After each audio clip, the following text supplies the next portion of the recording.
arrives. Distinguished ladies and gentlemen, it's indeed a great privilege to welcome here my boss,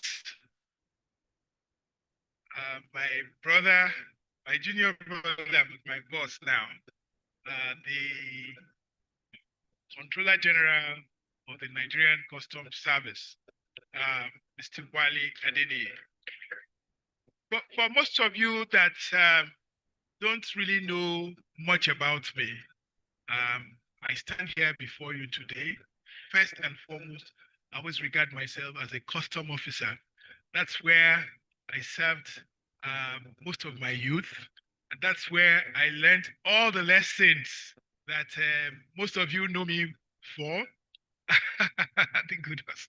So I'm always privileged whenever I do anything, the customs, though I left customs in 1999, they have never left me. They are always with me all along my journey. So I was really surprised and really, really happy today when I saw that one of the best controller generals that we have ever seen in Nigeria, and I can confirm it, Wole Adeniyi just walked in. I think it's a testament also for him to say thank you to those of us that brought him up. Because he has acted true to form, everything that we stood for. And then in those days, most people used to wonder why I acted the way I did. But now I guess most people know why I acted the way I did, following the principles and the philosophy of Professor Wole Soyinka. Thank you, sir, for joining us. Thank you very much.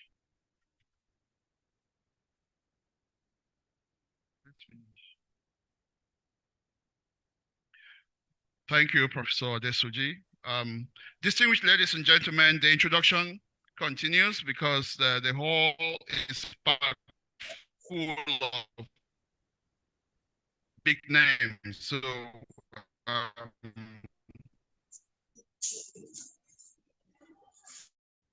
we will also justice Aminu Akadiri and industry. Join me, welcome, ladies and gentlemen, Chief Chukwuemeka Gideani, Vice President, Abuja Chamber of Commerce and Industry. Do we have him in the house? Okay, there will be further recognition when they arrive. I also have here on my list for recognition Engineer Laomi Ishmael, the Vice President of Abuja Chamber of Commerce and Industry.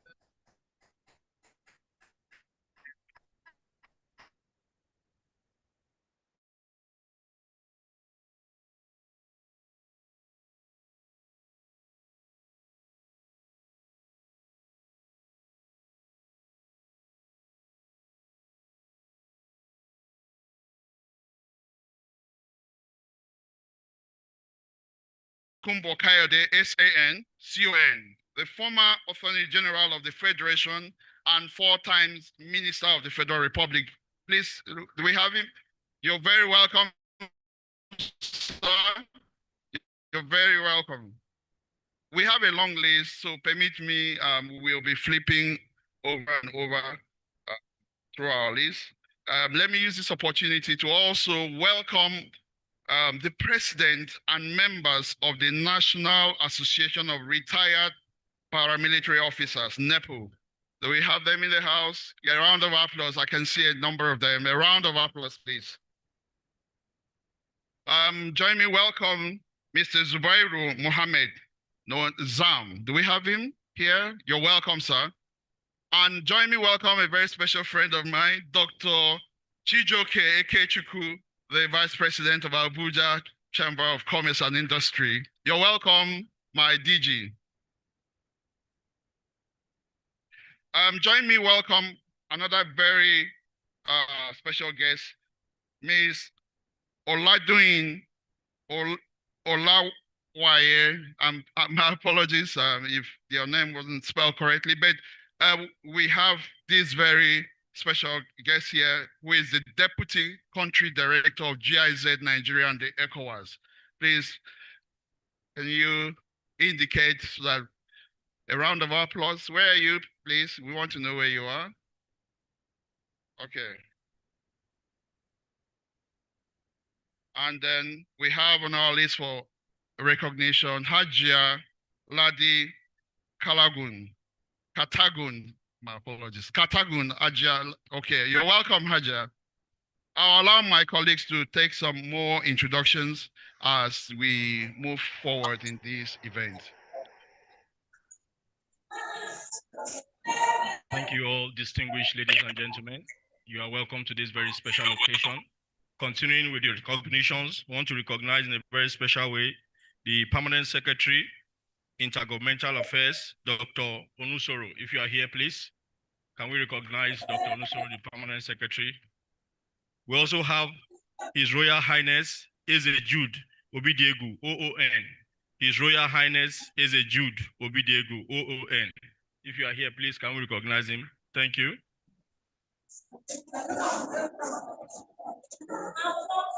We also have in our midst Mrs. Amaka Ogbonna, the Nigerian Geological Survey Agency, FCT office.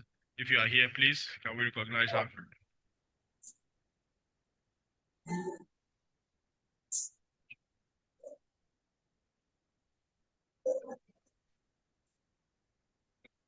So thank you very much, all of us here. Continue to recognize our guests as they come. And also we want to recognize the leadership of the National Association of Sea Dogs represented here. The president of Sahara Deck chapter, Mr. Chike Onya. Mr. Chike Onya, if you are here, please, can we recognize him? We also want to recognize in a special way the area mates with Area 9, Mr. Obina Odunze. If you are here, please, can we recognize you? Mr. Obina Odunze, if you are here. Thank you. Thank you very much, Aloy. Distinguished ladies and gentlemen, like I did say, we will be moving very quickly in this event. To get started, I'd like to invite for the opening remarks or brief opening remarks, the Sahara Dig Kapoor, please. While he's coming, I'm made to understand that this vehicle with registration number PHC 280MS Rivers needs to be reparked. So if this is your car, please do well to just step out and repark. Thank you very much. While we welcome the Kapoon of Sahara Day, we say Chike. Thank you very much. Distinguished guests, esteemed panelists, representatives of the government here present, and civil society members, members of the press,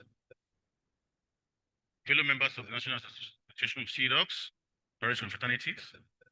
Ladies and gentlemen, please permit me to stand on the existing protocol. Good afternoon. It is my distinct honor and privilege to welcome you all to the 2026 Sahara Deck Feast of Barracuda, an annual public engagement that brings together thought leaders, policymakers, professionals, citizens to deliberate on issues of national significance and chart pathways towards a better Nigeria. Today's event is particularly special as we celebrate the remarkable life and enduring legacy of the Nobel laureate, Professor Wole Soyinka, on the occasion of his 92nd birthday. We're equally honored to witness the launch of the book, Ideas Will Not Die, authored by Professor Adesoji Adesuba. The Feast of Barracuda is more than an annual tradition. It is a respected platform for meaningful dialogue, constructive engagement, and the pursuit of practical solutions to the pressing challenges confronting our nation. Through this flagship event, the National Association of Sea Dogs, Paris Confraternity, has consistently demonstrated its unwavering commitment to promoting justice, equity, good governance, accountability, and sustainable national development through informed public discourse and impactful community service. Today's gathering reflects our collective belief that Nigeria's progress depends on courageous conversations, visionary leadership, and the shared responsibility of all citizens. We are privileged to host an exceptional panel of distinguished speakers and discussants whose diverse expertise and wealth of experience will enrich our understanding of today's theme and stimulate thoughtful discussions capable of generating practical and lasting solutions. To our invited guests, development partners, members of the media, and every participant here present, we sincerely commitment to nation building and your belief in the power of dialogue as a catalyst for positive change. As we commence today's program, I encourage everyone to participate actively, listen with open minds, and engage respectfully. Let us seize this opportunity to exchange ideas, challenge perspectives, and collectively contribute to shaping a more secure, just, and prosperous Nigeria. On behalf of the National Association of Sea Dogs, Sahara DEC, I warmly welcome you once again to the 2026 Feast of Barracuda event. We wish you an enlightening engagement and memorable experience. Thank you, and God bless the Federal Republic of Nigeria.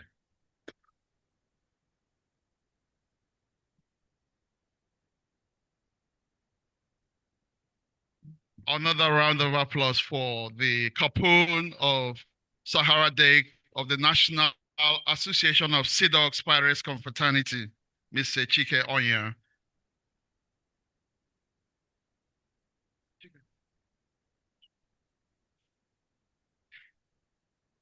Taking us further in this event is the welcome remarks by the author of the book. He is no other person than Professor Adesoji Adesoba. Please join me welcome Professor Adesoba to deliver his welcome address.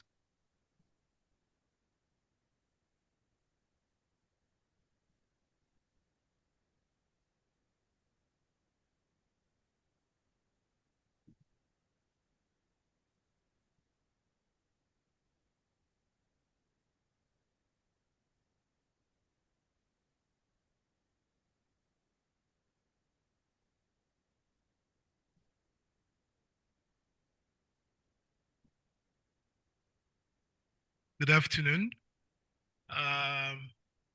Mr. Chairman, let me stand on all existing protocols. But before I say anything, let me again welcome all of you to this celebration of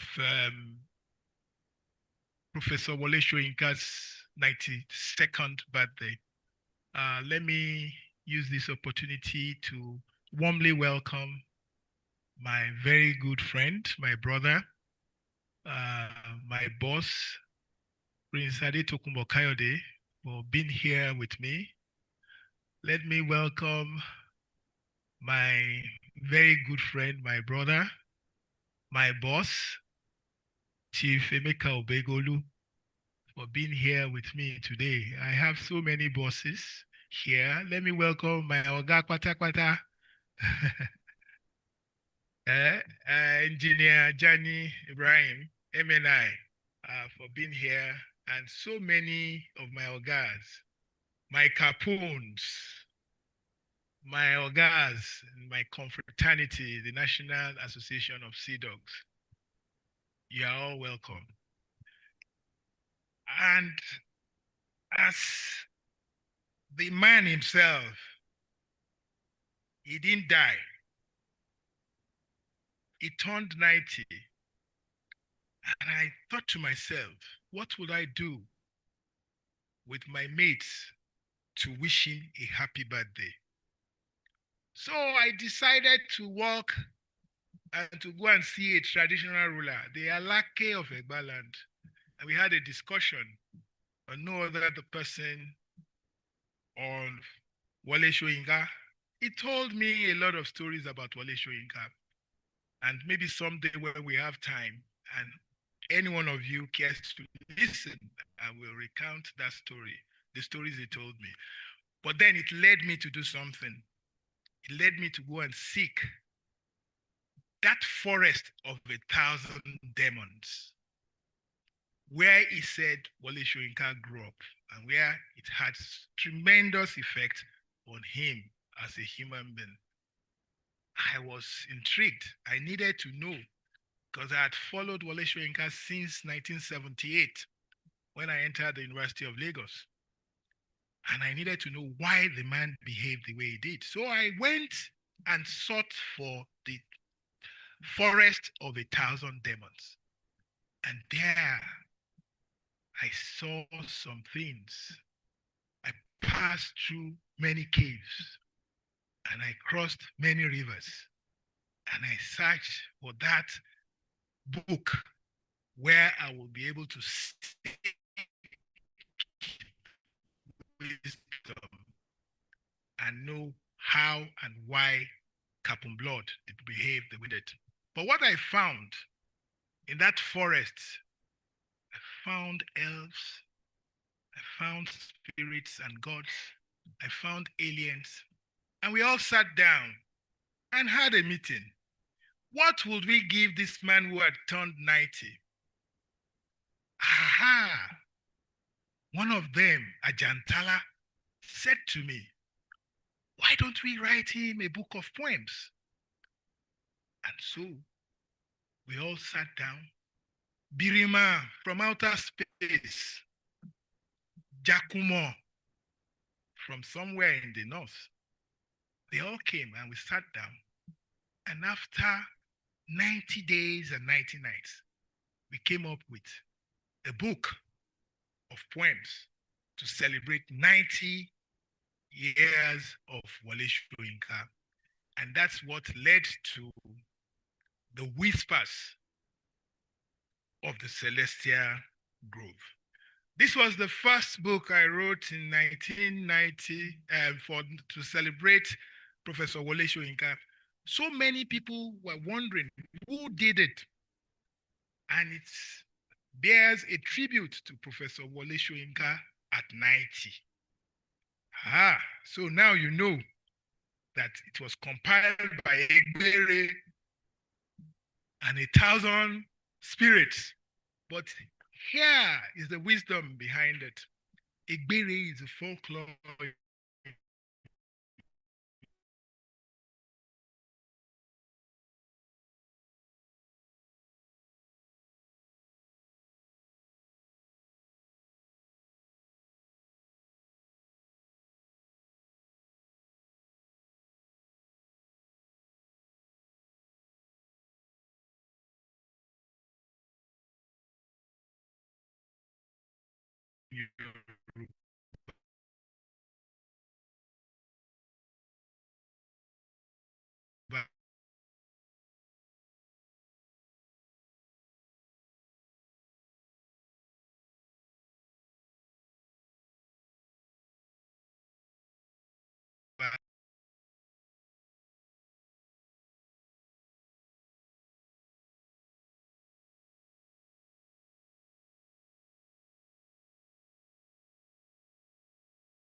years serving Nigeria, mostly in the public sector. And I can assure you, it's not easy. It's not easy to want to lead in Nigeria. But those things, those principles that he taught us are what has endeared me to him and what has led me and influenced me all through my life. So ideas do not die is a combination of my meetings with Professor Wole Soyinka, having the privilege to be able to sit with him.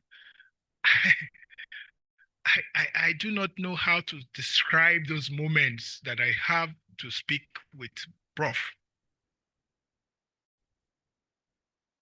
As we call him, the Paris confraternity,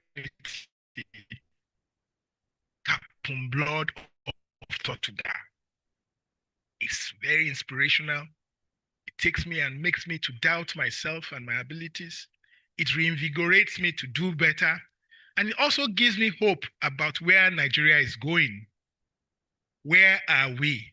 And where are we going? Ideas do not die are combinations of his thoughts, which are tried to interpret. But who am I to even try to interpret Prof's words? But I've made an attempt, though. And I hope you read it and you will try as much as possible to also learn from it and to also understand why Nigeria is where we are and the fact that, yes, we can do it with the ideas that have been born for so many years. They have always been there for Nigeria to progress, to be very careful in what we do. We need to go back to the drawing board. Now we say Nigeria grows at 2.3% every year. I used to say my statistics is wrong now. Somebody told me. They say Nigeria is growing 5.3 million children are born every year. But I was made to understand, no, that was before. Our country is getting to be a big country every year. So if we don't plan for them, we plan for kidnappers, we plan for scams, we plan for a very wretched country. We have all the opportunities. Having children is not a cause, but we must plan properly to be able to adequately put them to work for the benefit of Nigeria. To do that, please read the book Ideas Do Not Die. And if we imbibe the principles, and that's the principles that some of us have imbibed over the years, working in very strange circumstances with strange bedfellows. But we did succeed. We made it happen because of the principles you read in Ideas Do Not Die. Once again, I thank you for coming, and I hope you will read this book and imbibe the knowledge that you will learn from it. Thank you very much, and God bless Federal Republic of Nigeria.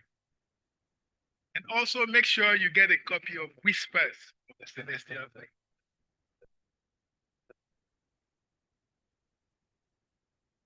Distinguished ladies and gentlemen, another round of applause for Professor Adesoji Adesugba, the author of the book we will be unveiling very soon. Please permit me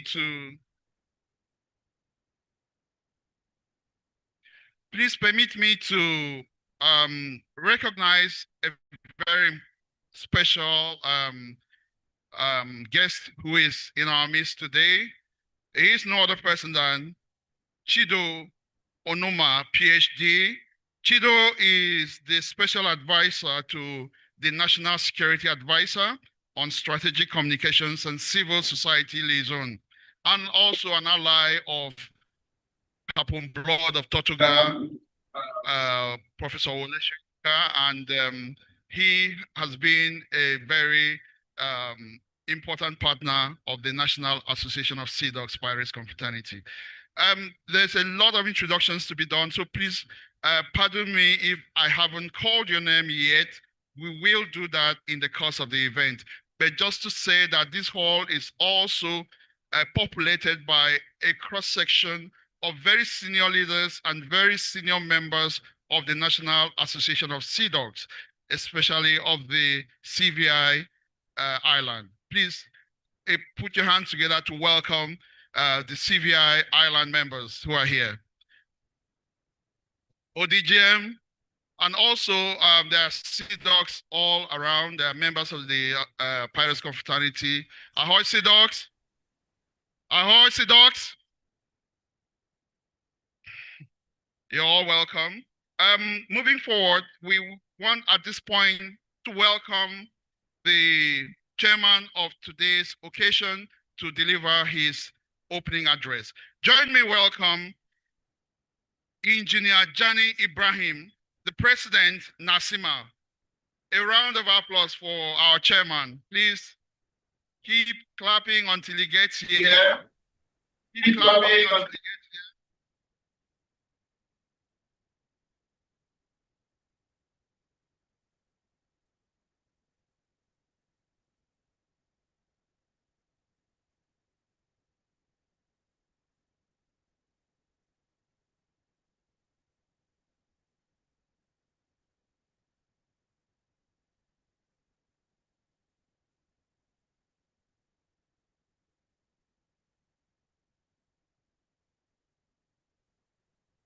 Distinguished ladies and gentlemen, my own intervention here as your chairman is going to be very brief. So I know that we have very important tasks ahead of us. So let me recognize the reason we're here, and recognizing Professor Wole Soyinka, celebrant, teacher, and conscience. So at the point, I'm sure before I finish, we're also going to sing a happy birthday song for him. Let me also recognize a distinguished keynote speaker, the person of Solai Labode, who is here. The Controller General of Customs, Bashir Adewale Adeni, MFR, who has been here with us, but he has a call at the National Assembly and has taken permission to go there and meet with the Senate. I want to particularly recognize a constant friend, a constant associate, and a supporter of the chamber movement in the person of Her Excellency Miriam Morales, the ambassador of Cuba to the Federal Republic of Nigeria. I recognize and welcome him. I also want to recognize past Executive Secretary of NIPC, the person of Haji Aladi Tatagumi, if he's still here. I want on your behalf to give her our condolences on the loss of her brother a few weeks ago. I also want to recognize the four-time Minister of the Federal Republic of Nigeria and the person of Prince Tokumbo Kayode SAN and the past president of the Abuja Chamber of Commerce. At the same time, recognize the president of the Abuja Chamber of Commerce, who is here, and the person of Chief Bekulu SAN. Today, I also saw a good and old friend of mine here, Chief Ray Nkedrim. It's a pleasure to have you in our midst, and also to recognize all the title holders and traditional rulers who are in our midst today. My colleagues from Nasima, I warmly welcome you all and recognize you. Nasima being the umbrella body, the organized private sector in Nigeria, the voice of Nigerian business. And it's a collection, an association of over 100 chambers of commerce nationwide. Now, let me go to the subject matter. Members of the National Association of Sea Dogs, Sahara Deck, and the decks nationwide, and also recognize the author of the book, Professor Adesoji Adesuba, is the author of Ideas Do Not Die, also the first deputy president of the Abuja Chamber of Commerce, Industry, Mines, and Agriculture, who is also supported by the Director General, who is also in our midst. We have quite a few members who are also listening to us online. You may not be aware, quite a few of them. A sizable number, we recognize them. Distinguished ladies and gentlemen, the speech that I'm supposed to give is already contained in the brochure, and I don't want to take much more time other than to suggest that I'll consider it, that you consider it as read, then we can get onto the business of today. When I first saw one flyer that was sent to me, and I saw FOB, I automatically assumed that it's a naval business, the front operates. Yes, you know, the Navy use FOB a lot. I did not know that I was invited to come and attend the Feast of Barracuda. So, distinguished ladies and gentlemen, it's a singular honor for me to chair this occasion, and I do not take that honor lightly. When one is asked to preside over a gathering convened in tribute to Professor Wole Soyinka, one is aware that the chair is for the afternoon as a much smaller thing than the man being celebrated. Accepted the assignment nonetheless, with gratitude and with a promise to be brief, so that the more important voices at this event, the celebrant himself, I'm sure you'll find the opportunity to talk to us. The author of the book, Ideas Do Not Die, and our distinguished keynote speaker, they may have the floor that they deserve. Distinguished ladies and gentlemen, welcome you. And I come to this platform as president of NASIMA, an organization that speaks daily for the men and women who build factories, run farms, open shops, create jobs across this country. It might seem at first glance that the gathering built around literature, philosophy, and moral reflection has little to say to the business community. I have come to believe the opposite. No investor builds a factory with full confidence unless is assured of peace in the community around it. No farmer commits a season's harvest to the land without the security of knowing it will be his to reap. And no entrepreneur expands a business at scale without the stability that allows enterprise to flourish. The security challenge that this afternoon's public lecture will address so directly is not merely a humanitarian concern, though it is certainly that. It is also, in the plainest economic terms, one of the great shared national priorities whose resolution, through the continuing partnership of government, security agencies, and the organized private sector, will help unlock the prosperity that Nigeria's size, talent, and resources make possible. Before I came on stage, the author has told you, and I want to put the record straight, that we produce over 7.5 million Nigerians every year. That is food for thought. We're talking about countries bigger than Norway. So you can begin to imagine, the responsibility that is ahead of us going forward.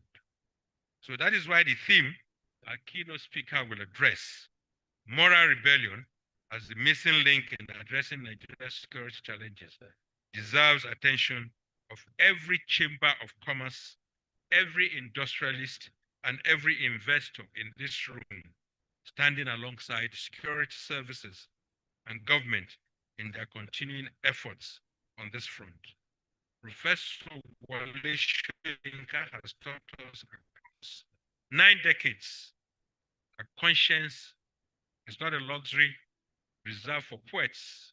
It is the foundation on which every functioning economy and every functioning nation must ultimately rest. Distinguished ladies and gentlemen, like I said, I will tend to be brief. In appreciation, therefore, I extend a collective appreciation to Professor Adesoji Adesuwe for the scholarship and diligence that produce ideas do not die. A work that will, I have no doubt, occupy an important place on the shelves of serious writing on Professor Wole Soyinka's life. What moves the elder prof to continue in this crusade? How did we get this when he said that the responsibility of the intellectual has never changed. Oh my God. The moment injustice becomes normalized, silence becomes participation. Prof, that has never remained silent, and we all know why. I want to thank the National Association of Sea Dogs for the honor of associating this feast with a so significant occasion at the 92nd birthday of Professor Wole Soyinka.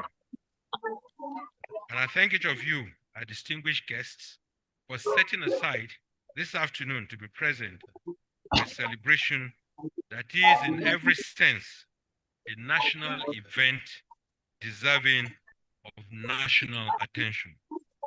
Distinguished ladies and gentlemen, therefore, without further delay, and with respect the occasion demands, I now have the honor of declaring this program opened and look forward to the keynote lecture and panel discussions on a theme that concerns every one of us, whether we serve in government, in business, in the security services, or simply citizens who wish to see this country made whole.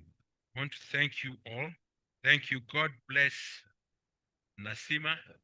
God bless the National Association of Sea Dogs.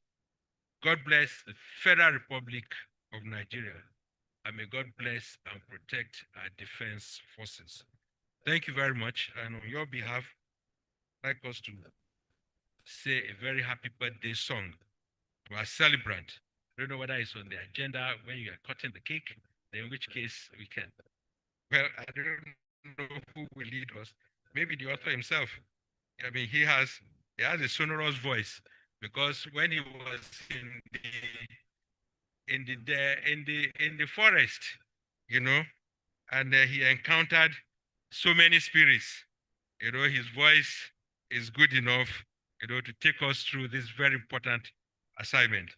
He said he promised that he would tell us all the discussions they had in that very brilliant forest. So best is to sing, you know, to best wishes of Professor Wole Soyinka. So please.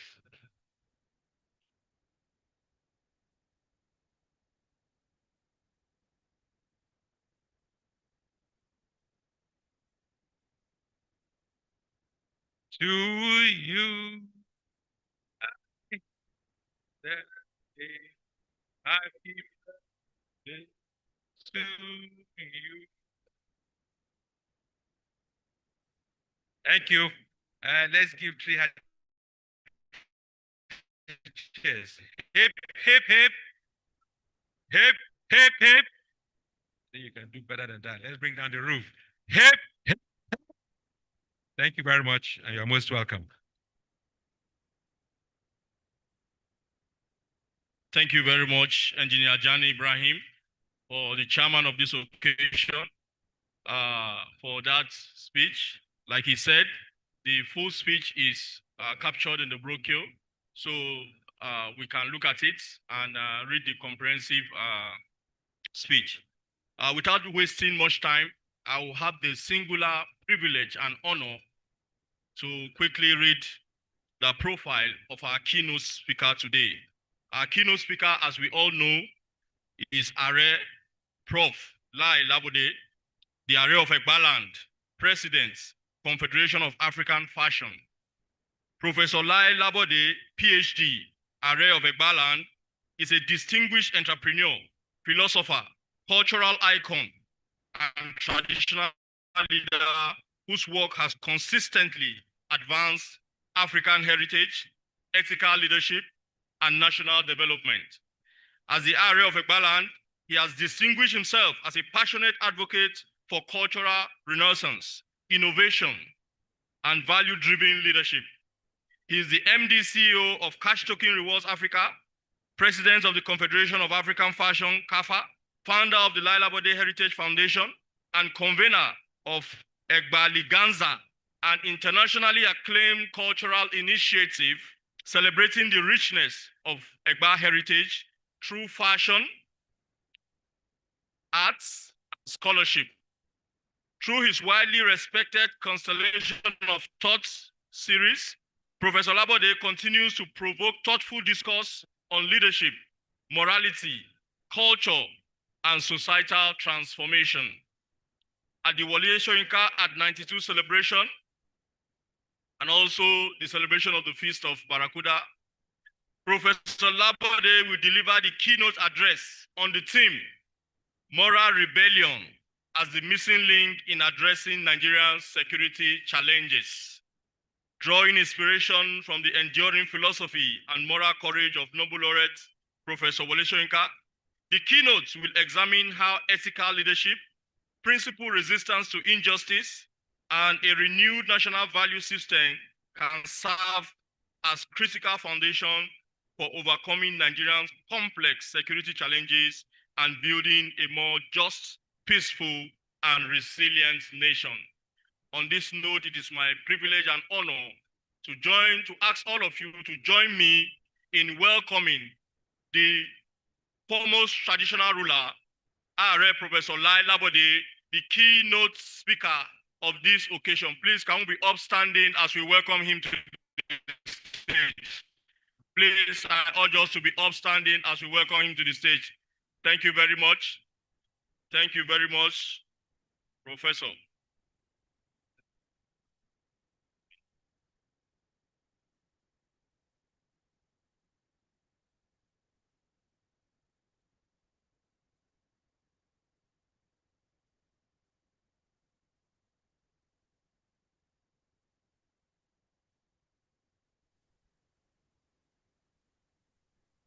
You know, on a day like this, when an Egba man like myself, hope I can remove this, comes to an occasion like this, I'm not only thankful for the opportunity to speak about a great man like Wole Soyinka, it also provides an opportunity for us to connect the very best of what has happened with Professor Wole Soyinka to happenings of today, the best of it and what is to come. I also want to thank Professor Adesugba for providing this opportunity. And of course, I can imagine when he was talking to Kabisi Alaki, the Alaki of Egbaland, the paramount of Egbaland, the stories that he will have heard. There are many stories that are yet untold about the man Wole Soyinka himself. So the chairman of this occasion, Engineer Jani Ibrahim, MNI, President of NASIMA, Professor Wole Soyinka, our celebrant, elder, kinsman, and capone of the National Association of Sea Dogs, Professor Adesoji Adesugba, author of Ideas Do Not Die. Area Mate, Area 9, Sahara Deck Capone and members of the National Association of Sea Dogs, Sahara Deck, and the decks nationwide are members of the diplomatic community. Leaders in government, academia, the private sector, civil society, and the security community. Before I say distinguished ladies and gentlemen, I also want to acknowledge His Excellency, Mr. Tokunbo Kayode, an Egbon of mine who is also here with us. I rise to deliver this keynote conscious of a debt that precedes anything I claim to have achieved in enterprise, in culture, or in scholarship.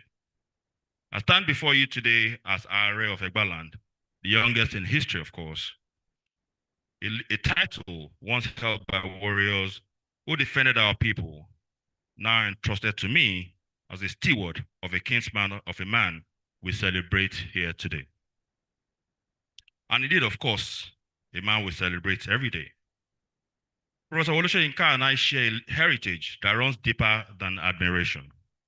We are both children of Egbaland, both heirs of Abeokuta, that city of refuge cradled under the rock at Olumo, built by a people who chose exile and over hardship. That inheritance matters to what I have been asked to say today, because I do not believe moral rebellion arrived in Nigeria public life with Professor Wole Soyinka. This wasn't about his Nobel Peace Prize, his imprisonment, or his celebrated interventions in our national life. I believe it arrived with Egba people themselves, and Professor Wole Soyinka is not the origin of that tradition. He is magnificently its most eloquent inheritor. Consider the history that Professor Wole Soyinka and I both carry in our blood. Abeokuta was not founded as a capital of comfort. It was founded in 1830s as a sanctuary for a people fleeing tyranny and refuge, quite literally, under the rock. For those who preferred hardship in freedom to comfort in subjugation, that founding instinct did not stay buried in the 19th century. In 1918, the Egbas rose in what history remembers as Adubi War, Ogun Adubi, we call it in Yoruba, a rebellion against colonial taxation imposed without consent. And in the 1940s, it was Egba women marching from Abeokuta under the leadership of Fumilayo Ransom Kuti. Professor Wole Soyinka's own aunt, who immortalized his mentor, Ake, as Bere, as a towering, fearless, deeply sophisticated figure who confronted colonial administrators and their lackeys caught over unjust taxation and won. I recount this history deliberately because I want us to understand something important about the man we celebrate and honor today. Wole Soyinka did not invent moral rebellion. He was raised inside a living tradition of it. In a household or in a town where women had already demonstrated the legitimate authority forfeits its claim on obedience, its claims on obedience the moment it forfeits justice. That inheritance found early expression in 1952, when Professor Wole Soyinka, then a young undergraduate at University College Ibadan, joined 6 other students in the founding of the Pirates Confraternity. Later to become the National Association of Sea Dogs, who Sarah Deck hosts us this afternoon. That founding was itself an act of moral resistance, a deliberate rejection of the tribalism, elitism, and colonial difference that dominated campus life at that time. And a declaration that a new generation of Nigerians would organize itself around conscience and merit rather than lineage or privilege. When Professor Wole Soyinka walked into the radio station in 1965 to challenge a stolen election, when he entered the Biafran war front uninvited to a press for peace, when he chose solitary confinement over silence, he was not performing an unprecedented act of individual heroism. He was doing with a pen and a global stage what his aunt and her market women had already done a generation before. With placards, unshakable resolve, and what he himself had already rehearsed as a young man in the founding of the confraternity built on the same refusal to bow. Ideas do not die. The book we learned today could have easily have been titled Inheritance Do Not Die, because that's in truth what we are discussing here today. I am conscious that the theme placed before me today has been deliberately reframed. We're not here merely to catalog Nigeria's insecurity problems. It's a task which our national conversation has already grown exhausted of, and frankly, somewhat expert. We're here to ask more demanding questions. What does it take to build security? Not simply the absence of violence, but the presence of durable, dignified peace that a nation can stand for. Let me be plain about the scale of what we are confronting, because moral argument without evidence is merely sentiment. The Institute of Economics and Peace has estimated that insecurity costs Nigeria roughly 8% of its GDP, well over $130 billion. A single year, a figure larger than the entire annual budget of sectors of our economy combined. Nigeria's own National Bureau of Statistics has recorded that citizens paid in excess of 2 trillion naira in ransom within an 11-month period. A parallel economy of fear operating alongside a former one. Independent conflict trackers monitoring the first half of 2025 recorded more than double the fatalities from non-state armed groups compared with the same period the year before.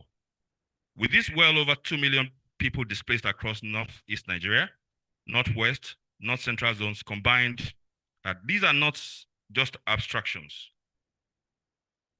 Each figure is a farmer who did not return from his field, a family that emptied his savings for a ransom, and a classroom that emptied because a school was no longer safe.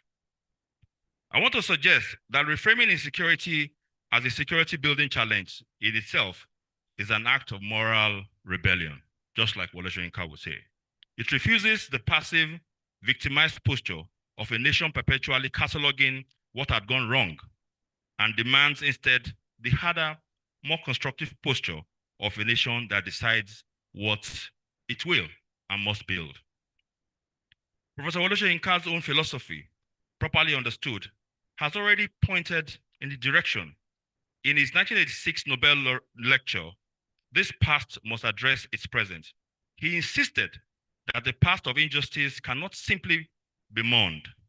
It must be confronted by a present willing to act.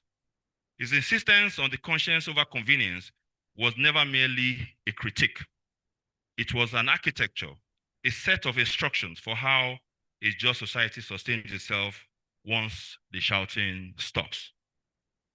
Allow me, from my own vantage point as an entrepreneur, a cultural custodian, and now a traditional ruler, name 3 pillars on which architecture of security must be built. The first pillar is economic dignity. I've spent much of my working life building platforms that put value directly into the hands of ordinary Nigerians, rewarding loyalty, expanding access to savings and financial inclusion. I say this not to advertise my own work, but to make a security argument that a young person with a stake in the economy, a pathway to savings, a functioning system that rewards honest effort, is a young person far less available for recruitment for those who traffic in resentment and violence. Nigeria's security architecture cannot be built solely from checkpoints and surveillance. It must be built on equal measure from economic inclusion that gives the next generation something that is worth fighting for or defending. The second pillar is cultural pride. Through Egbaliganza, through the work of the Laila Body Heritage Foundation, through the wider Afro-Ganza movement, I've tried to demonstrate that when a people are rooted confidently in their own heritage, it becomes considerably harder for extremist ideologies, sectarian manipulation, or nihilistic violence to find purchase in their soil. Identity that is proud, documented, and celebrated is identity that does not need to be defended through the barrel of a gun. A great deal of this violence that plagues our regions today, it's recruits from young people who feel they belong to nothing worth fighting for. Taken seriously is a security infrastructure in its own right. The third pillar I want this occasion asks me to underscore, above all, is principled resistance to injustice. Moral rebellion in its most direct sense, Professor Wole Soyinka's philosophy and the Egba tradition from which it draws, teaches us that security cannot be manufactured by silence. It cannot be manufactured by citizenry or a leadership class that looks away from corruption in procurement, from impunity in office, from slow normalization of official failure. Chinua Achebe, writing in his same country nearly 4 decades ago, put the matter in 12 unadorned words that Nigeria has still not fully absorbed. I quote, "The trouble with Nigeria is simply squarely a failure of leadership." Let me say this before I read my note. I do not completely agree that the problem is just leadership. When leadership fails, followership also has a responsibility. So it's a combined one for me. I just want to put that on record. Ransom Kuti's market women did not wait for permission to confront unjust tax. That's an example. Professor Wole Soyinka did not wait for safety before naming a stolen election.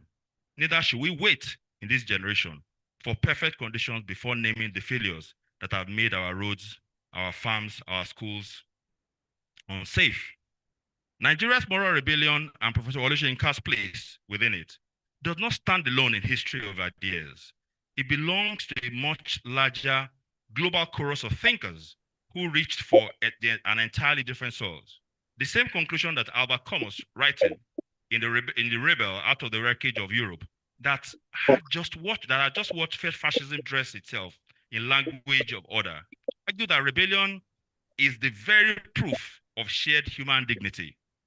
Captured in his own compact formulation, I quote, "I rebelled, therefore we exist." Martin Luther King, writing from a jail cell in Birmingham, for daring to disturb an unjust peace, reminded his critics in 8 words that have outlived every one of his critics. "Injustice anywhere is a threat to justice everywhere," unquote. And Hannah Arendt, reflecting on how ordinary bureaucratic silence made the greatest atrocities of the 21st century possible, gave us the enduring phrase, the banality of evil.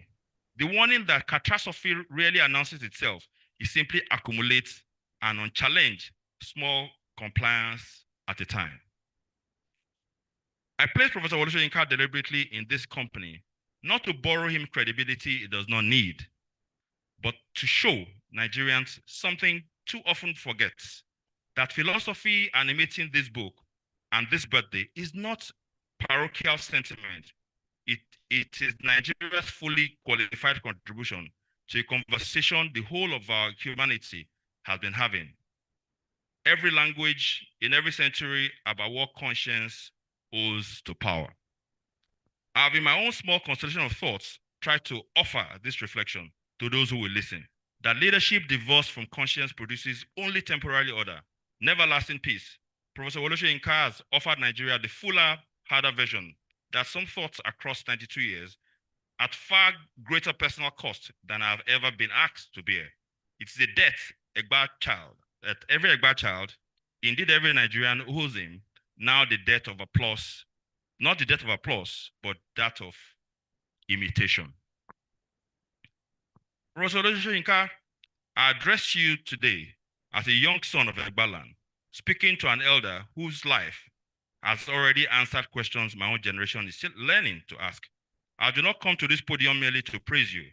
I've come to report with the humility of someone still in his early journey that the rock at Olumo still stands, that women who marched from Abeokuta are still remembered, and the instinct which built our city and which tempered the resolve long before I was born has not weakened.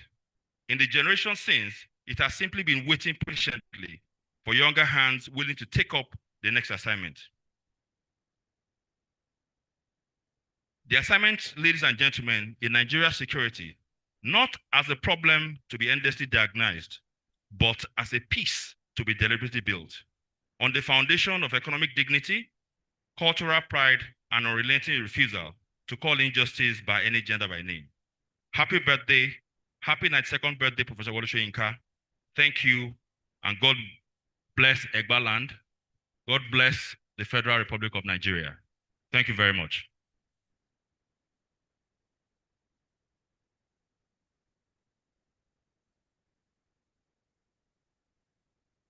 Please, I think we can do better than that. Let us clap for Professor Lailo Bode for this wonderful speech.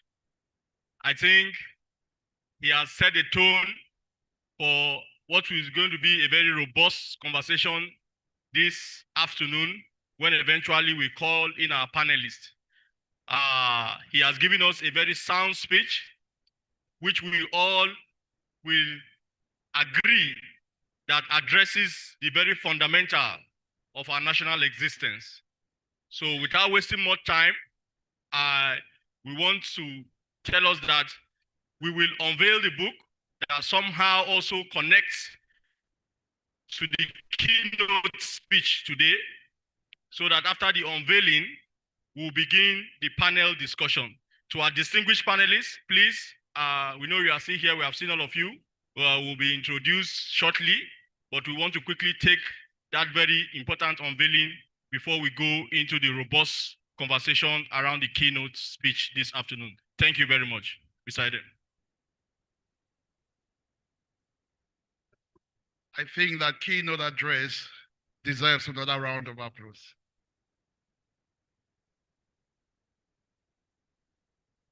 So my colleague have introduced a tiny amendment to our agenda today. We will move the panel discussion after the unveiling of the book and the launching of the book.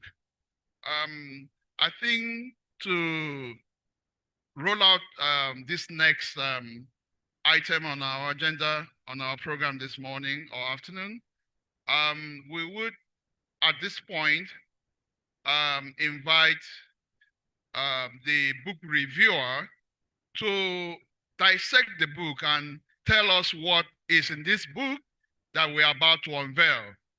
So, distinguished ladies and gentlemen, join me to welcome the book reviewer. He is David Adejo Andrew, OON, and today he's going to give us a review of this book. Please, a round of applause for David Andrew.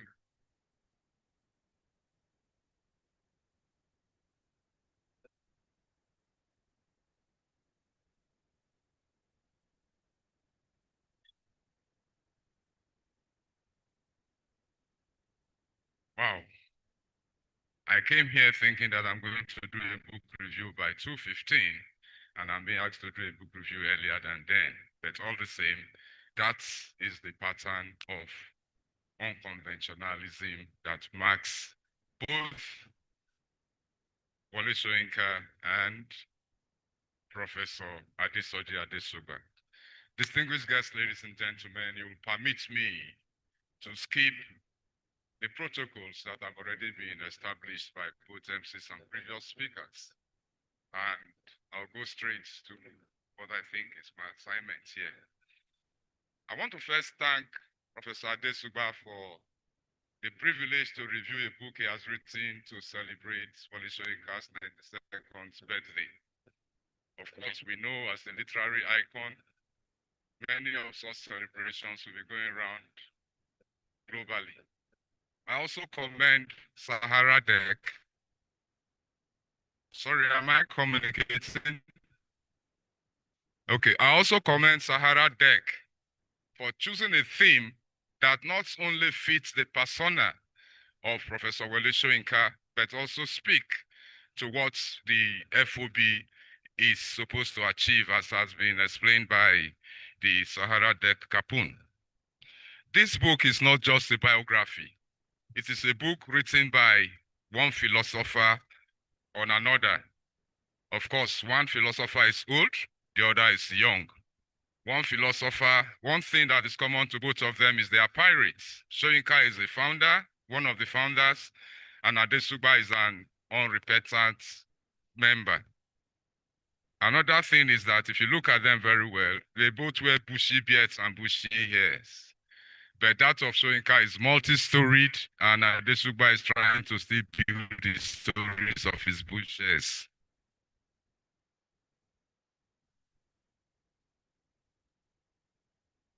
They are both Nazi dressers, and they refuse to get fat, even with age. And the common thing is that they are both restless. I can say that. They are restless human beings. and you understand it at the first time, then it's going to be a better read for you because it's going to blend your understanding. But if you are like me that need a second reading to understand Soyinka's work, then the book is also still for you because it's going to open up a lot of vistas to your understanding of Professor Adesuba brain works. In the book, we are confronted by the integration of life, ideas, and moral convictions of one of the world's most influential public intellectuals. The book seeks to answer a timeless, age-old question. How does a man remain morally uncompromising in these days when power demands conformity? Professor Adesuba has skillfully interpreted Soyinka's reflections within broader historical, philosophical, and political contexts, rather than merely capturing the interview he had over 5 hours in a 260-page book broken down into 15 chapters. Pardon me if the book you eventually see will be more than 260 pages, because as a book reviewer, I was privileged to get an earlier copy before the finalized printing. Soyinka's work, like his personality, defies any characterization. And so this book also follows that trend. And the closest trend in literary genre that fits it is a biography critic. The title itself, Ideas Do Not Die, captures the central thesis of the work. Human beings are mortal, and political systems rise and fall. Governments change, but ideas, particularly ideas founded on justice, truth, and human dignity, possess remarkable endurance. It is this permanence of ideas that the author explores through the life and philosophy of Wole Soyinka. Because the work is organized around a coherent philosophical progression from the formation of Soyinka's intellectual consciousness to his enduring legacy, I have chosen to do my review in 8 thematic areas. And these thematic areas are: 1, the making of a moral rebel; 2, ethics of resistance and cultural courage; 3, leadership, governance, and moral responsibility; 4, nation building, integrity, and cultural citizenship; 5, religion, extremism, and democratic space; 6, conscience in global politics; 7, intellectual legacy and public memory; and the last is the future of humanistic ideas. As Frank Edoho used to say in Who Wants to Be a Millionaire, my time starts now. The making of a moral rebel, chapters 1 and 2, explores the formation of Soyinka's moral consciousness. And Adesuba showed how Soyinka preoccupied himself with the relationship between myth and moral imagination by presenting myth as a sophisticated symbolic language through which societies explore ethical dilemmas and existential questions. With particular reference to the symbolic role of Ogun, the author showed that Soyinka sees myth as a vehicle for understanding the paradoxical relationship between creativity and destruction. This book recognized that moral rebellion is neither accidental nor spontaneous. It is cultivated through experience, education, society, culture, and the courage to question acceptable orthodoxies. And I think the keynote speaker really gave us a good dealing of that, relating the Egba tradition and custom to moral rebellion. Growing under colonial rule, Soyinka experienced multiple worlds simultaneously. The first was you, the second was the Christian ethical tradition and the British colonial institutions. But instead of allowing these 3 different views to confuse him, what Soyinka did was he reinterpreted colonial reality and adopted a new advocacy in which Africa culture became a mixed bag of ethical obligations, communal responsibility, and aversion of consequences of moral failure. The book illustrates how plurality of lived experience enabled Soyinka to reject extant absolutism in every form and embrace critical inquiry as a lifelong quest. This narrative immediately evokes our experiences during the colonial period, where our founding fathers, Nnamdi Azikiwe, Ahmadu Bello, Obafemi Awolowo, also negotiated the Nigerian story. But where Soyinka differed is that he was not doing it with a political contestation in mind. He negotiated African identity within colonial structures while imagining an independent, prosperous future. Unlike the national icons, Soyinka was not encumbered by the stricture of political power, and he cultivated the courage to speak truth to power, always. Globally, we have people that also did that when we remember Mahatma Gandhi, Nelson Mandela, and Václav Havel. On ethics of resistance and civil courage, you find that in those when confronted with injustice. Indeed, throughout the book, resistance is carefully distinguished from rebellion in itself. Soyinka's resistance as ethical rather than ideological is what you see in the book. And that ethical is grounded in conscience rather than political ambition. Professor Adesupa presents us with a rebel rooted in conscience, not ideology, reflecting a thoroughgoing refusal to remain silent in the face of injustice. Hence, the oft-quoted statement by Soyinka that justice is the first condition for humanity. He also reveals Soyinka's imprisonment during the Nigerian Civil War, his adventurism and fearless criticism of successive military regimes. Nigeria's own history provides striking confirmation from what Adesupa has done. From the action group crisis through military rule, the infamous annulment of the June 12th election, and the pro-democracy struggle of the 1990s, the nation repeatedly confronted moments when civil courage became more valuable than political convenience.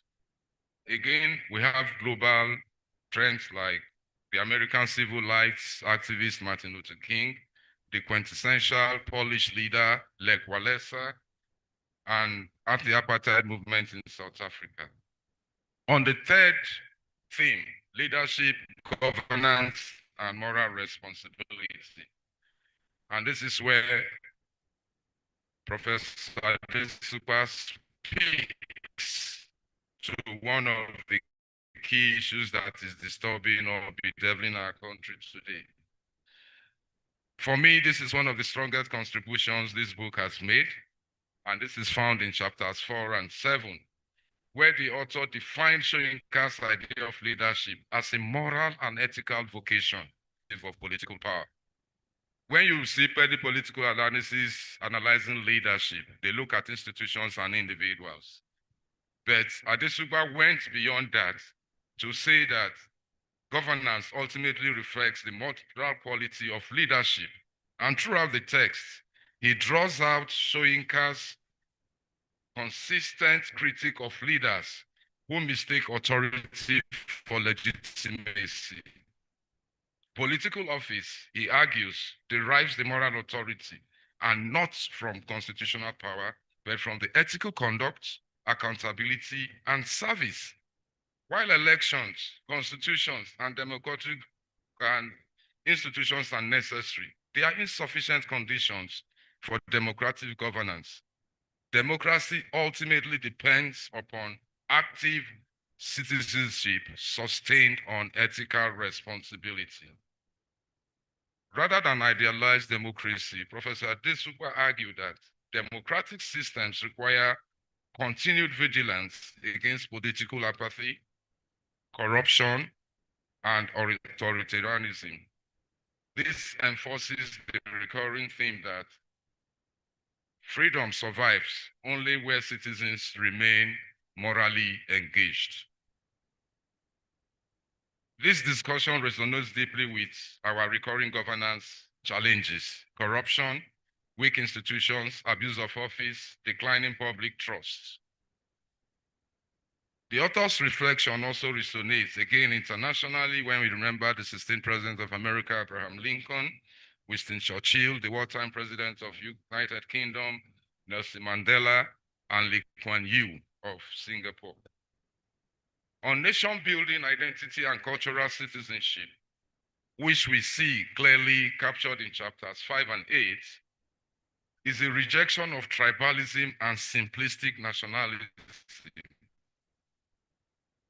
Soyinka's opposition to ethnic politics is not a denial of cultural identity, but as a defense of universal ethical principles. Soyinka recognizes you must respect your culture, but you use your culture for what will be the betterment of, and Adesupa skillfully brought that out.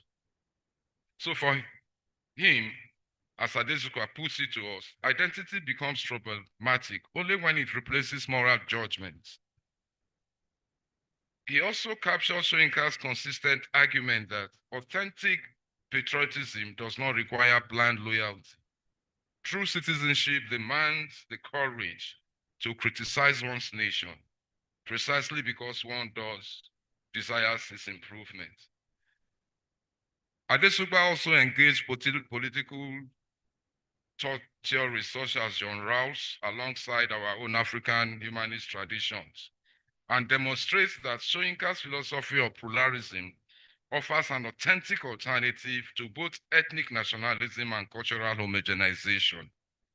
Diversity in Soyinka's view, as Professor Adesupa has made us known, enriches rather than threatens democratic life when anchored in universal justice. India, Canada, and Tanzania have been able to tell us that much. The fifth theme is religion, extremism, and democratic space. This discussion of religion is handled with an admirable balance, and the author carefully explores Soyinka's distinction between genuine spirituality and religious bigotry in chapter 6.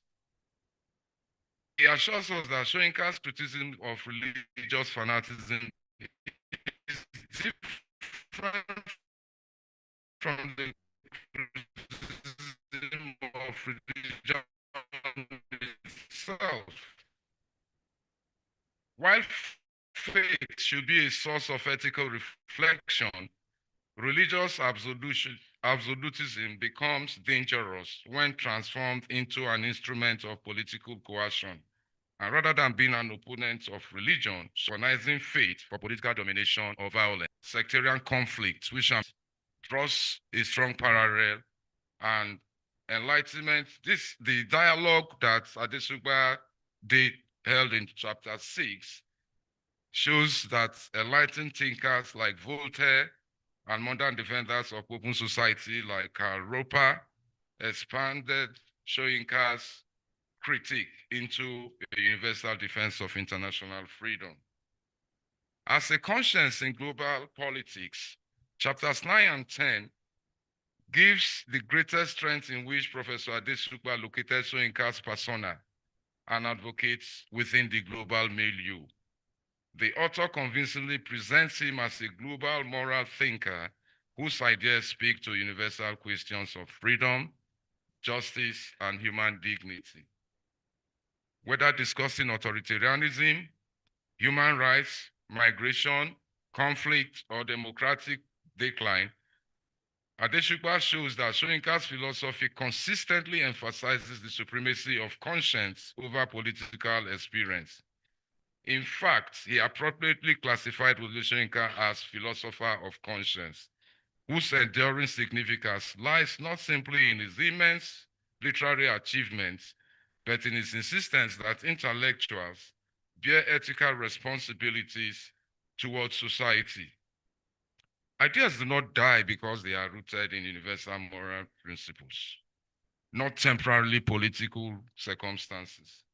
In today's world, characterized by wars, ideological polarization, refugee crisis, etc., this emphasis appears remarkable prophetic. On intellectual legacy and public memory, which is the focus of chapters 11 to 15, it betrays the author's bias because it does a reflection that goes beyond Soyinka persona and asks the timeless question of how do ideas survive their creators?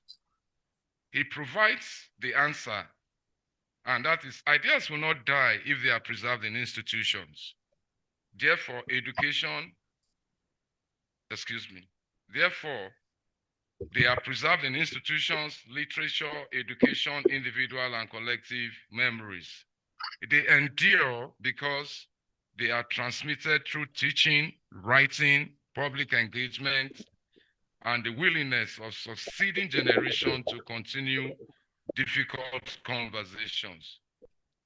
This discussion naturally recalls the ideas of great writers like Chinua Achebe, Ngugi wa Thiong'o, Frantz Fanon, George Orwell, and Jean-Paul Sartre. For the last in the future of humanistic ideas, this is where Adesugba documented and tried to bring his own thoughts and weaving it around Soyinka's moral philosophy to ask questions. Where is humanistic leadership going? And what he's done here is that he treats the past and looks at the relevance for the future. Artificial intelligence, digital communication, climate change, global migration, democratic fragility, and widening social inequality. So this discussion is situated in the pathway out of the crisis of Soyinka's philosophy, which locates humanity's future in restoring moral reintegration, reimagination to public leadership. And he's talking about technical competence without ethical courage is insufficient. Economic growth without justice is unstable. Political authority without conscience automatically becomes suppression. These observations are especially relevant in Africa's youthful population, where leadership transitions over the coming decades will share the continent. One of the principles of ideas do not die lies in the integration of biography, philosophy, literature, politics, and history into a coherent intellectual narrative. The prose is accessible without sacrificing academic depth, making the book valuable to scholars, policymakers, students, and the general public alike. Its comparative perspective significantly broadens the discussion, situating Wole Soyinka within global intellectual traditions, rather than limiting him to African literary studies. If there's one area that future editions might strengthen further, it will be an even deeper engagement with contemporary global ethical questions, particularly artificial intelligence, digital misinformation, climate governance, and the moral implications of emerging technology, such an extension would further demonstrate continued relevance of Soyinka's philosophy.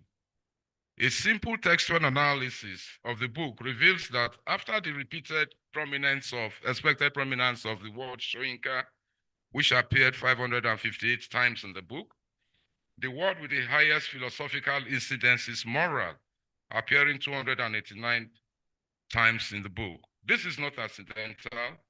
It confirms that Professor Adesugba is not merely writing about Wole Soyinka as a literary icon.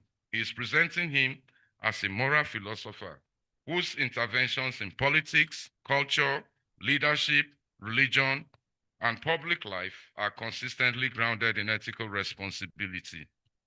In many respects, the book could just as accurately have been titled The Moral Philosophy of Wole Soyinka.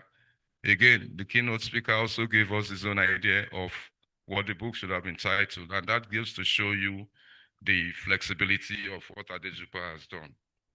As an answer that most lovers of Soyinka and even critics would love to have seen in this work is the seeming quietness of Soyinka in recent times, which calls for his voice as a conscience of the nation. But you will agree with me that even moral force can be extenuated by age. I tried endlessly to look for an error in the book. After the first read, I didn't see any. I now came back in the second read. I was happy that I saw one error, which is highly good for the first printout. And that was on paragraph 2 of page 66, where after authority, the capital M appeared. In conclusion, Ideas Do Not Die is an important intellectual contribution. It's a study of Wole Soyinka, but more fundamentally, it's a meditation on freedom, courage, leadership, and enduring power of ideas. It challenges readers not merely to admire Soyinka, but to interrogate their own responsibilities as citizens, scholars, and leaders. Professor Adesoji Adesugba has succeeded in producing a work that is both reflective and provocative. He reminds us that the greatest monuments are not built of stone, but of ideas, that moral courage often begins with a single dissenting voice, and that the true measure of intellectuals is not simply what he knows, but what he is prepared to defend. As we reflect on this book, we are left with a profound realization. Societies are transformed, not merely by governments or institutions, but by individuals whose ideas continue to inspire courage long after they are gone. In that sense, the title is not only apt, it is a timeless truth. I commend the book to all. In addition to providing us with more clarity about the enigmatic Wole Soyinka, we are educated on the power of tenacity, nationalism, altruism, and faith with the people, not power, the commonality of humanity, the immanence of justice, and the imperative of the common good. This book desires the widest circulation possible, and I commend it to everybody who wants not only to know Soyinka, not only to understand the thought processes that goes through Professor Adesugba's head, but to find ideas on how to resolve some seemingly intractable problems in Nigeria. I thank you all for your attention.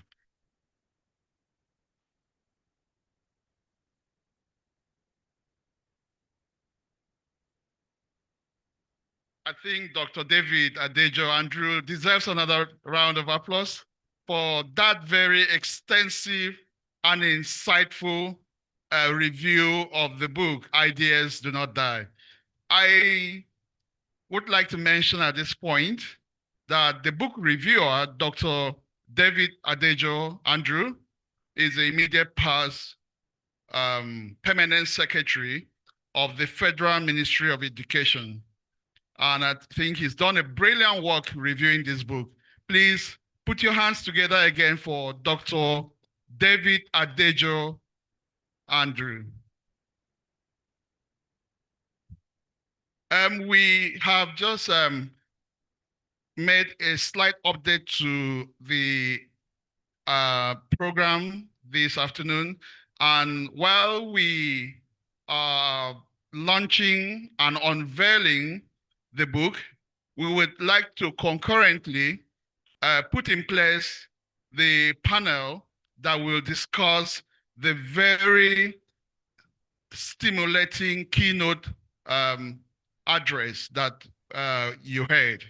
So without much ado, I'd like to quickly call on members of the panel to take their seats while we unveil and launch the book.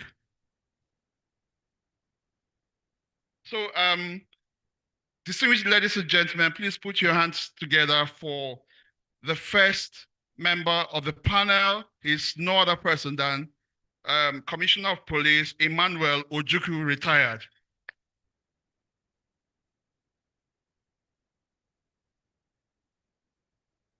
Do we have CP Emmanuel Ojukwu in the room? All right, while he is coming, let us also bring to the this part of the hall another important discussant is Sheikh Noura Khalid. Sheikh Noura Khalid is the founder and patron of Islamic Research and Dawah Foundation, IRDF. Please, a round of applause for the member of our panel, Sheikh. While he makes his way to the seat, would like to also recognize and invite another very important discussant. She's Comrade Ene Obi. Comrade Ene Obi is Chair, Advisory Committee, Nigerian Endowment Through Asset Transformation Initiative, NEAT Nigeria. You're welcome, ma. And we'd also like to invite DCP Chichi Ojukwu, retired. That is the Deputy Commissioner of Police, DCP Chichi Ojukwu. Please, you're welcome to join the panel over here. And please also join me with a very big hand. Welcome, Chief Raymond Kemdili. Chief Raymond Kemdiri is the director, or was the director of operations at the Department of State Services. You can see we have a very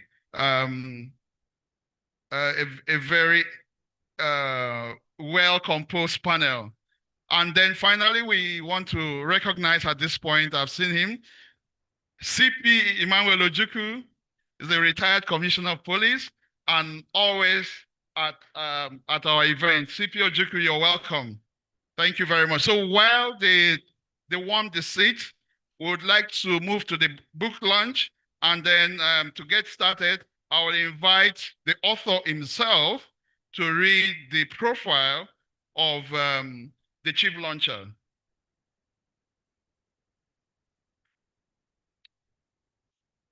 May I at this point invite the chief launcher to be upstanding for recognition while his profile is being read. He is no other person than Prince Adetokunbo Adeyinka Kayode, SANCON. You're welcome, sir. A round of applause. Thank you very much. I think it took us a while before we could decide who was going to be the chief launcher. But then, at the end of the day, it came down and boiled down to just one person, the person who had had a great influence in my scholarship, in my political thoughts, in my philosophy. I guess apart from Wole Soyinka, I'll give kudos to my friends, can we call ourselves schoolmates? We're not in the same class, but we're in the same university in the 70s. My friend of over 40 years, my colleague of over 30 years, and with all the young children now, they have one term that I don't understand. They call it BFF, my bestie, and for over 23 years. And no more than Prince Adetokunbo Adeyinka Kayode, my leader politically, my friend, and my brother.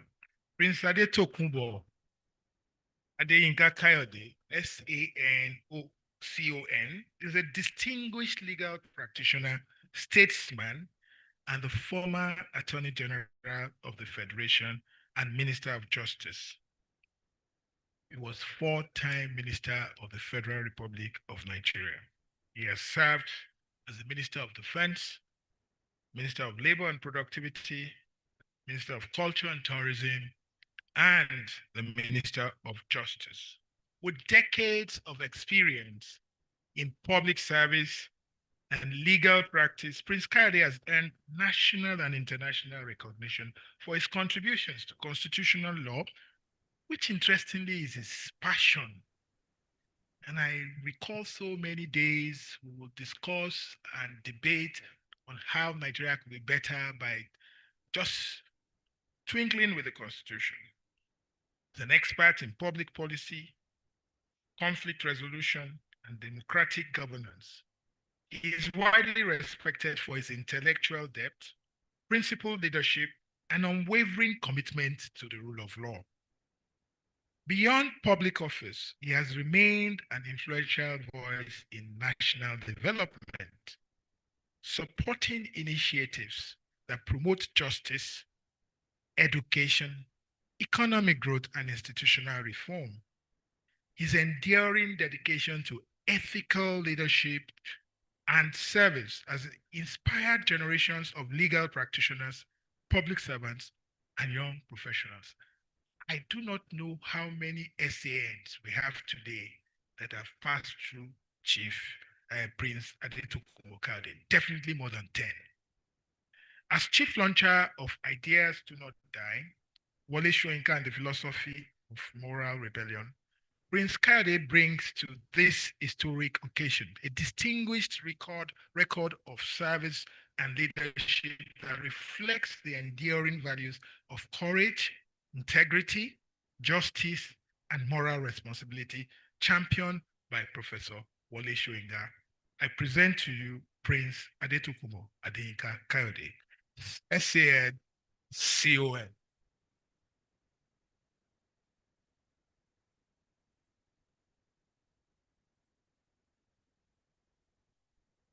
Please put your hands together again for our chief launcher as he come forward to. Okay, I think maybe you first unveil the book and then you may proceed to launch it.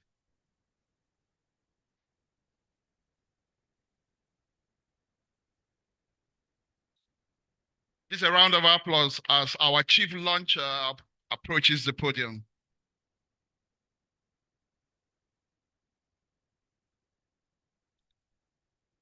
Thank you very much.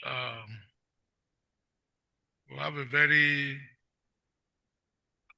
powerful audience to say good afternoon to all of you. I will just specifically recognize my favorite ambassador, Ambassador Mariam from Cuba, our president in the CIMA, the guest lecturer who has to see me immediately he leaves so that I can start ticking off issues about him. But today is a good day. I congratulate my brother, Professor Soji Adesuba, who is properly called Scooby, not Scooby-Doo. Scooby is his nickname ever since he was in I don't know whether it's primary school, but definitely at Methodist Boys High School, Lagos, where he did his secondary school. We talk about ideas. Actually, for some time, he has not been talking to me the way he used to do all these years. Also, maybe to compensate for all that, that's why he dragged me to come and launch this. But I really don't believe in launching, and he knows this. But I believe in presentation. This a great job that has been done. I should be able to learn our way to present it to the public. Ideas are great. We all live by ideas. In fact, he knows one of my sayings that ideas rule the world. And if he had talked to me, I will have suggested that the title of the book should be a rhetorical question. do ideas die? You know, but it's okay because I know the point he was trying to make. And over several years, we've tried to look at ideas about many things. Ideas about how to make our life better, about how to make Nigeria better, how to tackle the issue of poverty, the issue of hunger, the issue of security. Because I see ideas are not just floating in the air, they're anchored to specific issues. And I think Professor Labode tried to give some historicity to it, anchored around history, tradition. But generally, ideas are what will make us survive as a nation, what will make us to progress. Professor Soyinka, the celebrant, in that book, that is iconic book, The Man Dies, try to bring that thing out. Because the real title of that book is The Man Dies in one who keeps silent in face of tyranny. So it's not that the man himself died, but the man in him dies. That is, the idea in him dies if you keep quiet. So continue to have, so far you continue to talk and think, your ideas can never die. It may hibernate, it may be delayed, it may be, it may just be there, but the ideas we continue to reinforce it until. So I congratulate Professor Adesuba for these great works.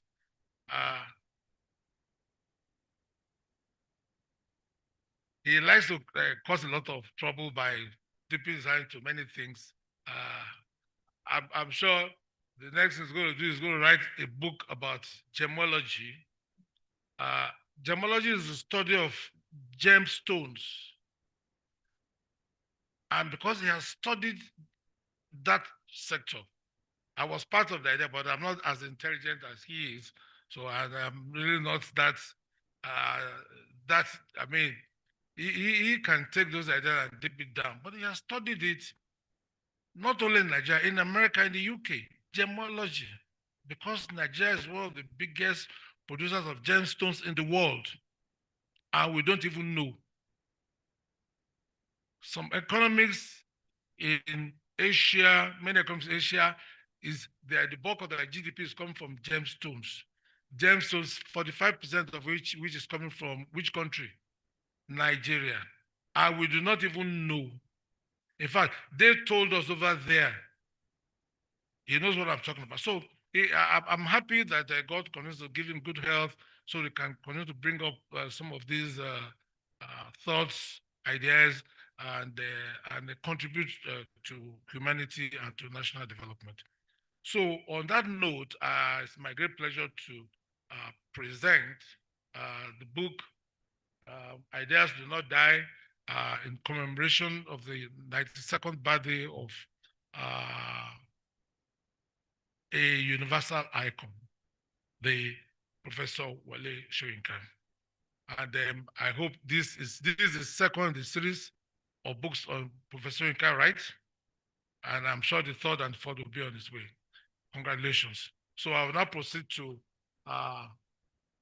now launch the book, and maybe I want to invite all of you to support me, to support the author, because the whole essence really is to support the industry, to support the idea, and to continue to encourage the author to do more. Thank you very much, and God bless you.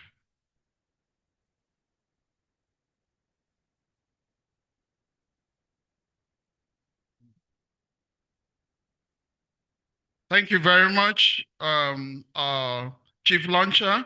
I would like to invite the author to present or to get the Chief Launcher to unveil the book and proceed to launch it officially.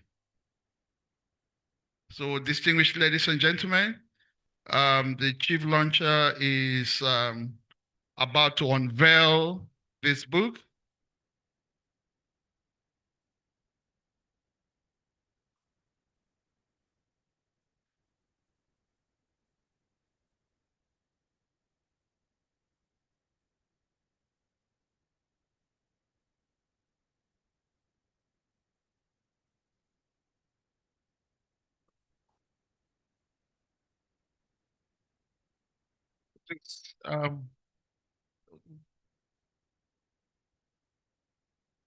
It is therefore my singular privilege and honor to formally unveil the book Ideas Do Not Die.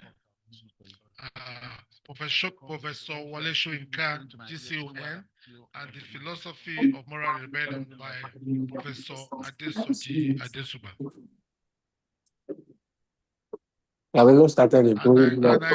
And I hope this literary effort continue to spread ideas, going to inspire all of us to contribute to ideas that will edify our country. Thank you. I don't like putting in class. I don't like it at all. It's never always the same. It's not always the same. And then the audience is different. It's not like you're saying the same thing all over.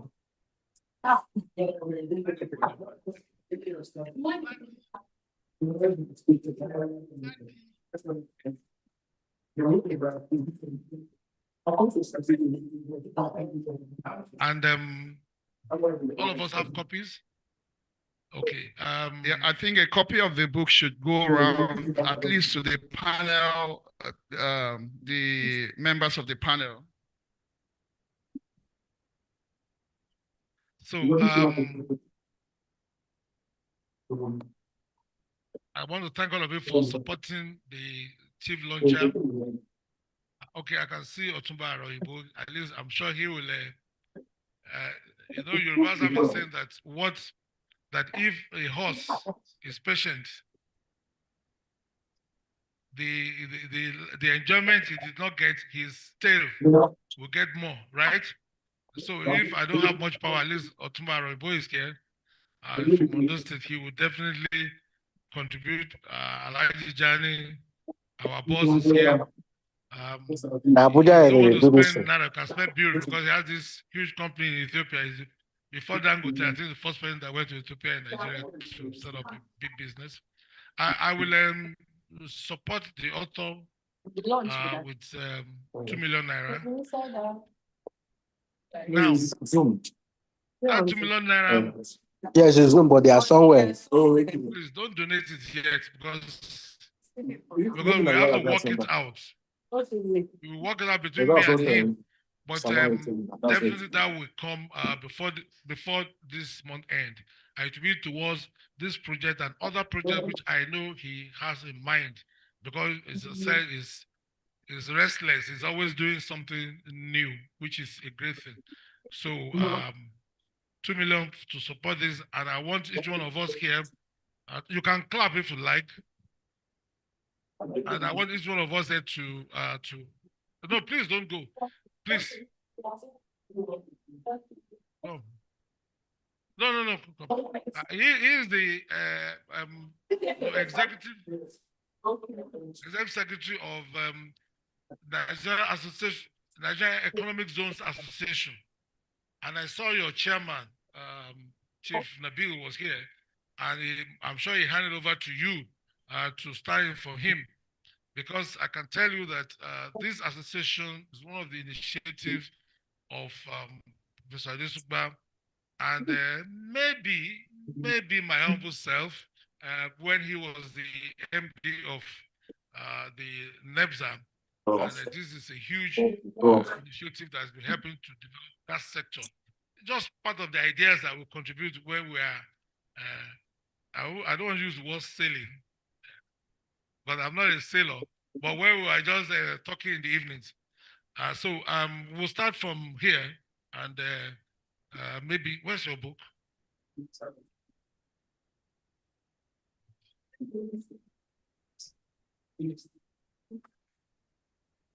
And then you can feel free. There's a slip that's been passed around. A slip of paper has been passed around. Please, you do not need to announce. I chose to announce because I'm a retired public, and so I'm still free to do anything I want to do. Please, sir. Let's start. I've already filled the form. So as a treasurer, we can't mention any amounts in public. So we have supported. Thank you. When Prince Adetunwakade does 2 million, it will not be right for me, to do more than that. That's number one. Number two, on behalf of Kabesi Alake, the Alake of Egbaland, the paramount role of Egbaland, I will donate 1 million. Thank you. Okay, so I find myself as the boss of the author, but primarily I'm the legal child of the chief launcher. I started work in his law firm over 26 years ago. So all right, so Mona and John are class. I'll be leaving you guys here. book with the sum of 1 million. I will go. I'll go from here.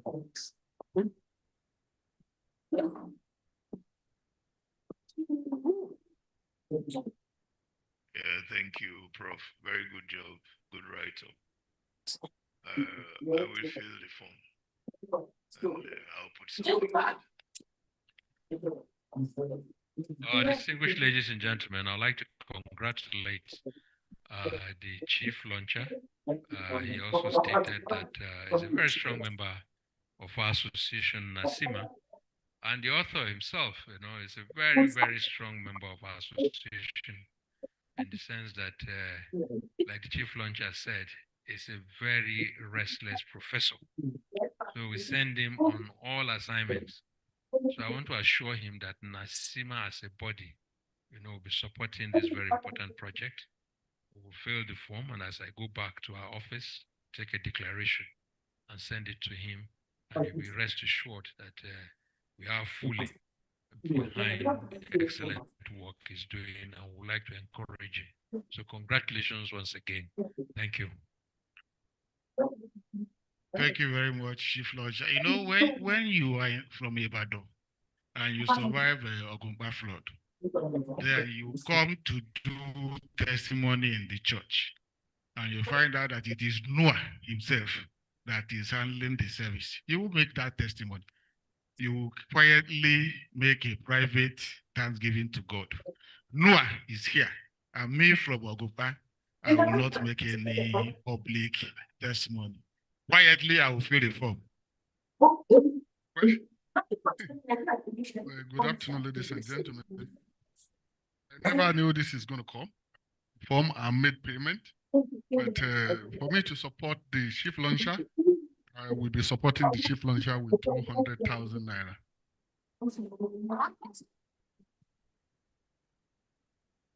Thank you very much, and a hearty congratulations to the publisher, the author of this book.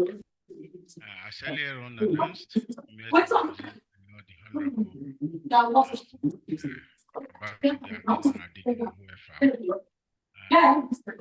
Secretary of the National Judicial Institute.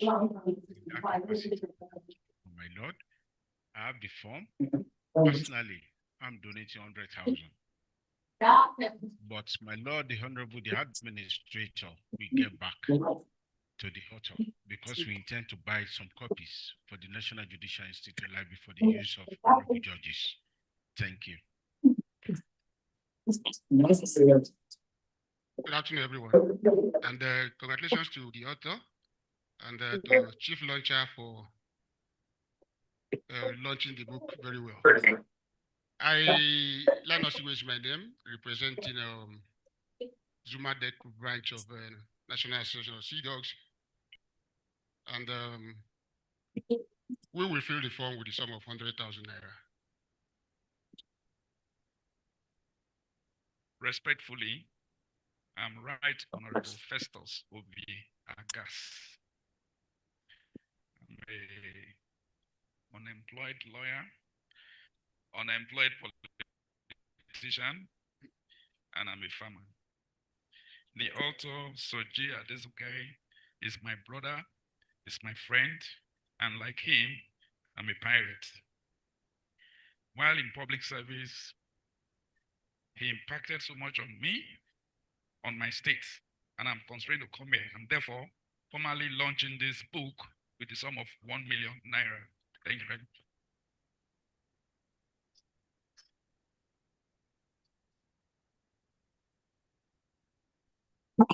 much. Another round of applause for the chief launcher and all the supporters. Please do well to support the book launch. And these distinguished ladies and gentlemen, the event is just starting. So please settle down while we get into a very important part of the FOB. MC, please. So just give me 2 more minutes. MC. Want to appreciate the presence of Northwest Petroleum. We look forward to hearing from your board. Thank you very much for coming around. I also want to especially recognize Dr. Chief Agas, the former secretary to the state, to the SSG of Delta State. Is a very good friend of ours, a bosom friend of the chief launcher, and somebody who have been very nice to us all this while. You are welcome, sir. Thank you. So please take it from there. Thank you very much, our chief launcher. I think we get back to the discussion panel. And ladies and gentlemen, please take your seat while we get the panel to start discussing the very insightful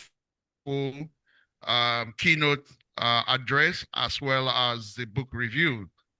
So I think I want to crave the indulgence of CP Ojukwu to maybe take a minute or two to bear his mind on that the overall keynote address, and then we can get other members of the panel to take specific questions around the keynote address and the book review. Okay, thank you, Mr. Moderator, distinguished chairman, my lords, ladies and gentlemen. It's good to be at an occasion such as this. Issues of rebellion are being discussed. I want to weigh in on what the keynote speaker said. He mentioned examples of rebellious people, like women. The women for a reason. Not only in Abiyokuta, but in Aba came before the Aba women. For people to rebel, they must have had enough.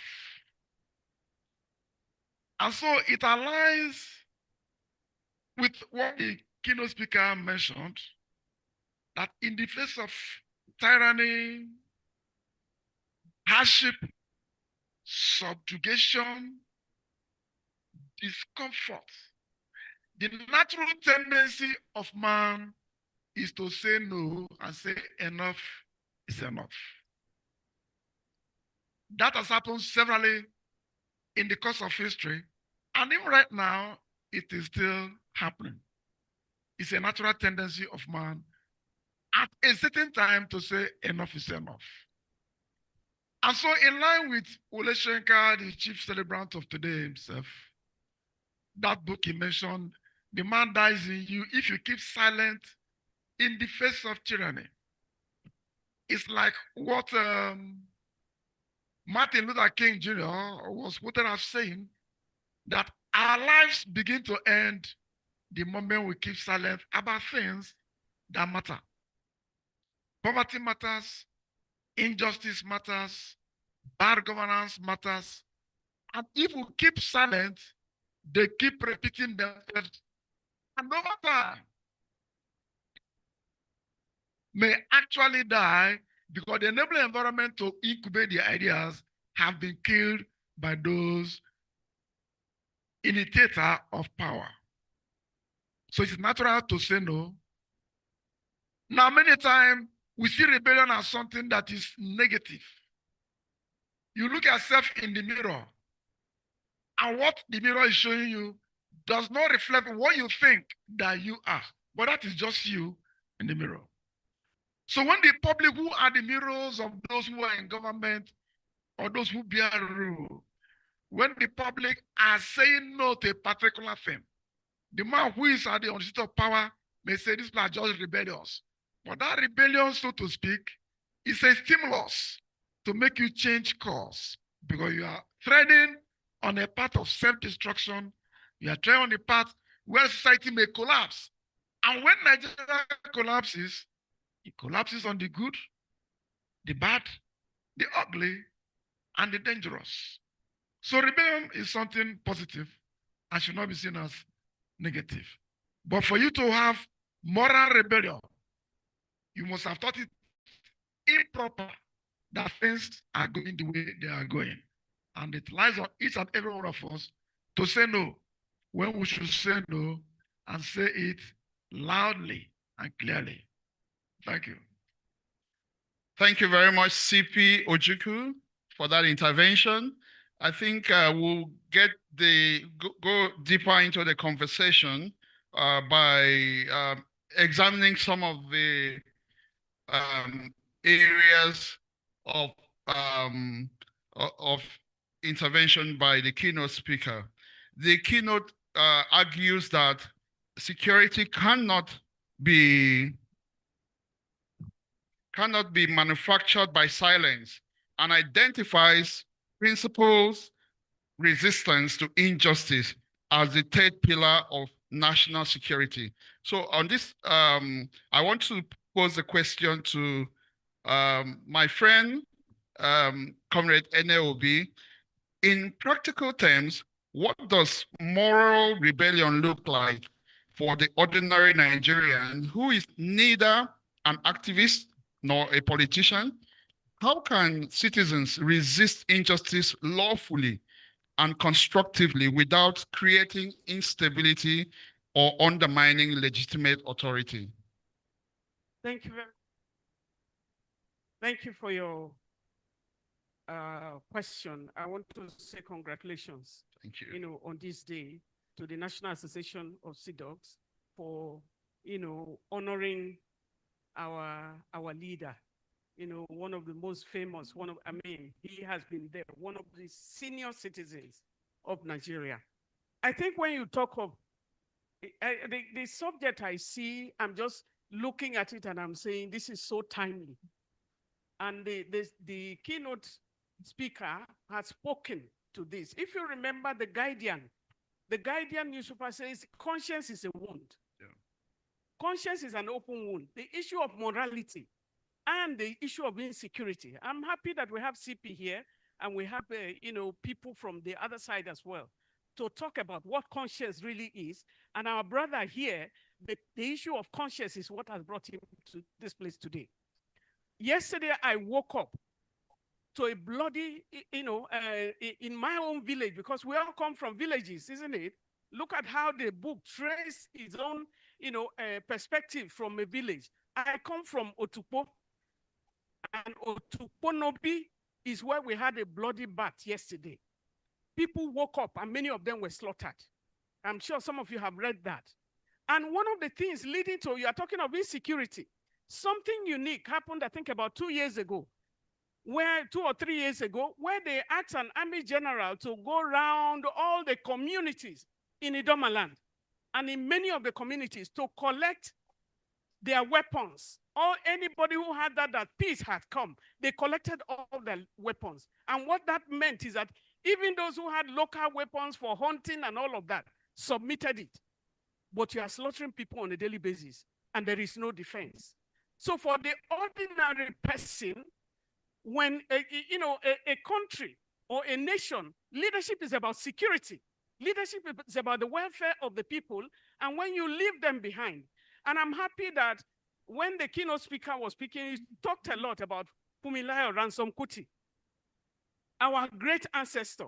At the end of life, many of us would like to say, how do you see yourself? If you become an ancestor, what will they say about you? Fumilayo Ransom Kuti and the likes of Margaret Egbo and Gambo Sawaba, fought for the independence of this country. And at the time, if he could breed people like Wole Soyinka, who came from that environment, what are we really looking at? Women fought because there was an oppressive issues. They were murdered in cold blood. In about 1929, the about women protest, they say, was it a protest? People were mowed down because they talked about society. And the issue of bringing, Funmilayo Ransome Kuti again is to talk of the hardship that people were facing because of authoritarianism, and you're looking about it, and so you have to relate it to what is happening today. The bloodbath, the people that have been forgotten, people that you are supposed to lead, you have forgotten them.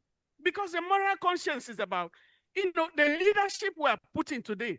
Almost everyone that is in government today, there was a human capital investment for all of them. Many of them were given scholarship to go and study. Even outside the country, the nation planned for them. And so if you're having about 7 million babies, every year, and you're not planning at all, look at the hundreds of, I think in every home now, I don't know about your home, but even children apart from your biological children that you have trained, they have no jobs. Nobody is thinking about them. And we are churning out volumes of children, volumes of young people. A population is a blessing, not a curse. What are we planning for them? The role model, because if you are talking about what you can do about it, for the ordinary Nigerian, we see you. Who are the role models? Our leaders, the political class, what they are doing us, even the democracy that many of us fought for and were jailed for and came out of. Today, we are hearing the political class is just waving you like this. And the leadership of President Bola Ahmed Tinubu, they are all looking at us as if we are fools. We are not watching them. Women have done a lot. Are they in the representation? We are talking of women leadership.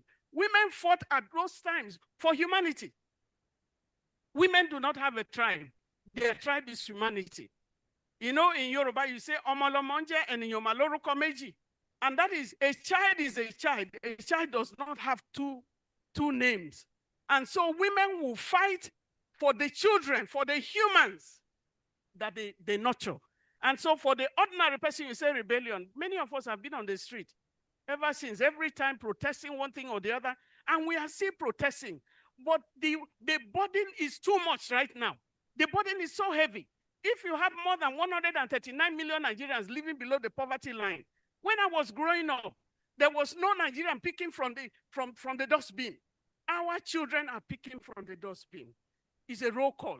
Women are talking. We are talking. But when you have a National Assembly where in the Senate, you have 109, only 4 women.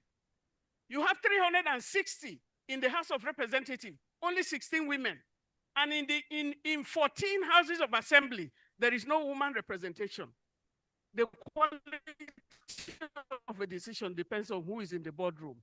And what we are talking about is who will save, and then the brutalization of the judiciary by the politicians, who will defend the common man. A silent voice is a gun voice. We don't have a choice. We are on the stage right now. What we do about our life, what you refuse to say, is a question that you have to go and answer to your God, because we live a life of service to humanity. Right now, the Nigerian, because I remember when I was buying fuel before President Tinubu came on board, we were buying fuel for less than 100. And now we are buying fuel today, 1,500.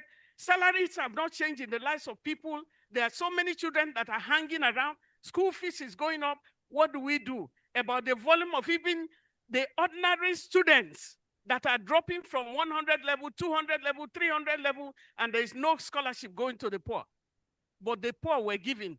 Many of those who are leading now were children of the poor. So on the street is a language. Language is poverty, is subjugation, is oppression that we are reading every day. And we hope, because if you look at the security architecture, how can, when you look at what has happened in Oyo, in the modern times, when with your ordinary phone, you can locate whoever, anybody. People are calling you. They are holding our children in the bush. Many Chibok girls are still, and we're told, security will tell you they can locate anything if they choose to locate. But who is benefiting? So we need to talk to ourselves about the issues of social justice. We want more people to stand up right for Nigeria. We want the conscience and morality that is now in ICU, as somebody will say it, to come back on board. We want more Nigerians who can stand up for Nigeria. Thank you.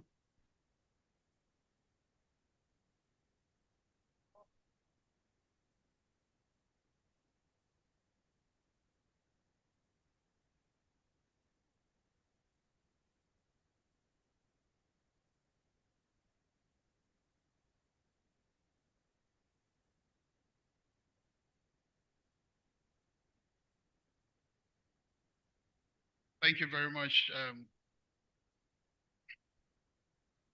Comrade NLB reminded us about some of the topical issues that she's been advocating on. One of them, which is the special seats bill for women in the Senate and the end bad governance advocacy. So I think this dovetails very well to the next line of thought. I think the keynote paper traces moral rebellion to the Egba tradition, the Adubi War, and the Fumilayo ransom Kuti's resistance against unjust taxation, arguing that moral courage is a learned cultural inheritance rather than an individual trait.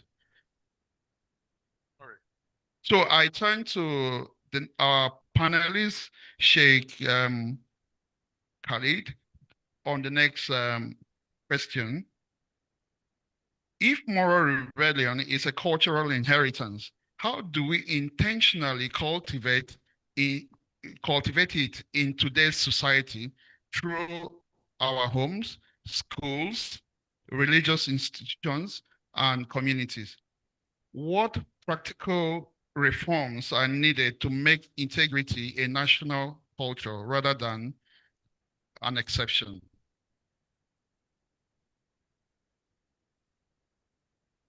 Thank you very much for that wonderful and technical question.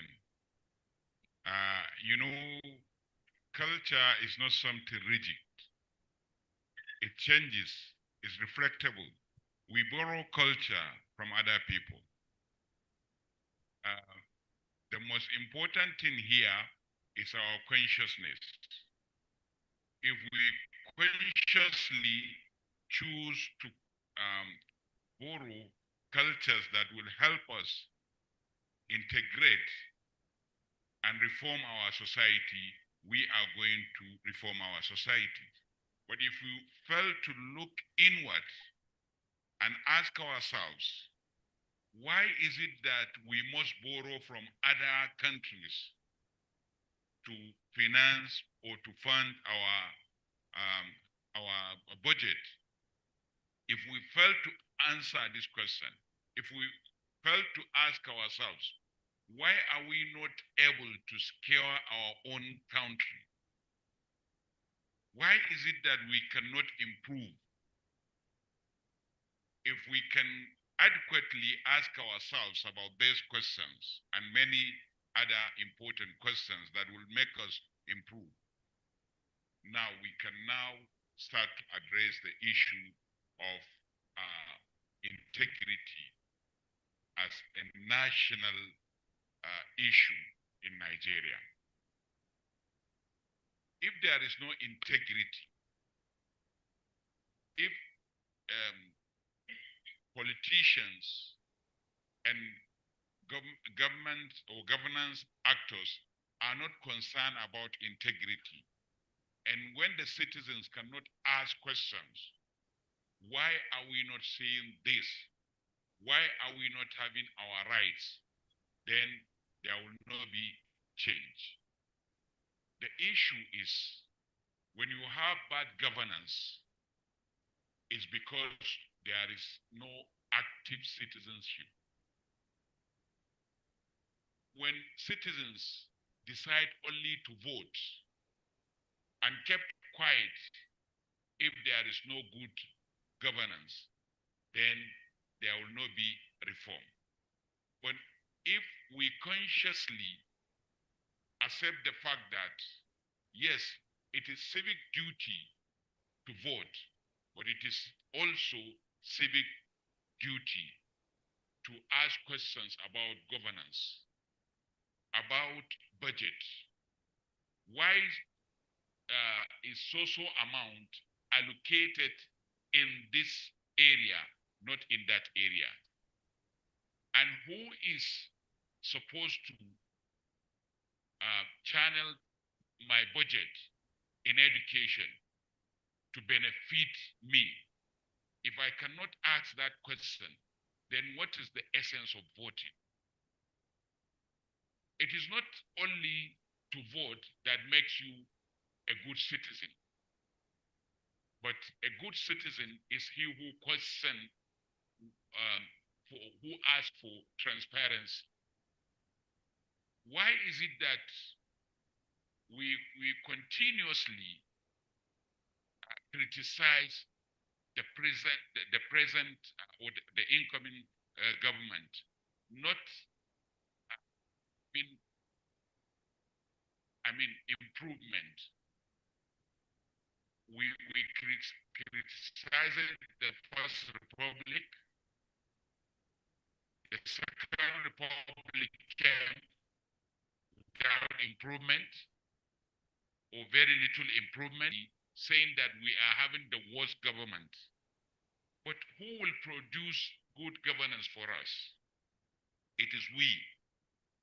But we cannot do that without consciously accepting that we are all part and parcel of the problem. So if the problem starts with us, then it's going to be solved by us. We are the problem country, and therefore we are the solution of the problem. If we are not the problem of the country, we contribute to the problem of the country by keeping silent. Silence is an enemy. It is our enemy. It prevents us from asking our rights. Nigerians have the right to enjoy the blessings and grace bestowed on them by the Almighty. Nigeria is not poor. It's a very blessed country. We are better than many countries in the world economically, but our economy is crippling because of poor management. You can agree with the statement that Nigeria is not poor, but is poorly managed. We have all the resources. Somebody said it here, that there are some resources even that we don't even know that it is there. Why? Because the leaders have been channeled, or their mind is being channeled to somewhere else. That is how to loot the country. Corruption is our problem. Yes, it's part of our problems, but of the major problem. But who are the corrupt citizens? Is it the leaders, the politicians alone, the civil servants, or all the citizens? We back and support corruption indirectly, and we come out publicly and directly to condemn corruption that is not benefiting us. When someone is in the office and he is corrupt, but I am benefiting from him, I will back him, I will support him, I will protect him with all that I could have to protect him. But I will start criticizing the next person in the office that I'm not benefiting from. What I mean here is that Nigerians are all, or majority of Nigerians are corrupt, and we have to stop it. We have to know that corruption is our common enemy, and no matter who is practicing corruption, he is killing us. He is destroying the nation. It is common thing in Nigeria that I will criticize a government that the leader of the government is not from my tribe. But if he is from my tribe or from a section, I will support him no matter how bad he is. And how can we get integrity in this set of people? We have to consciously agree that we are the problem, we are the solution.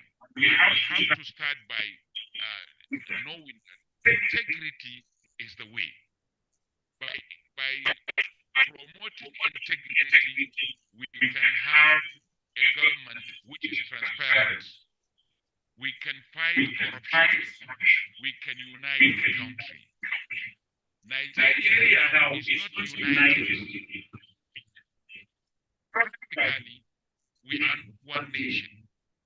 We don't believe, we don't trust ourselves. And the problem is we choose fight when there is tyranny, when somebody is destroying the country. Ask a question. Are we handing over a Nigeria that is better than the one we received from our ancestors? The answer is clear.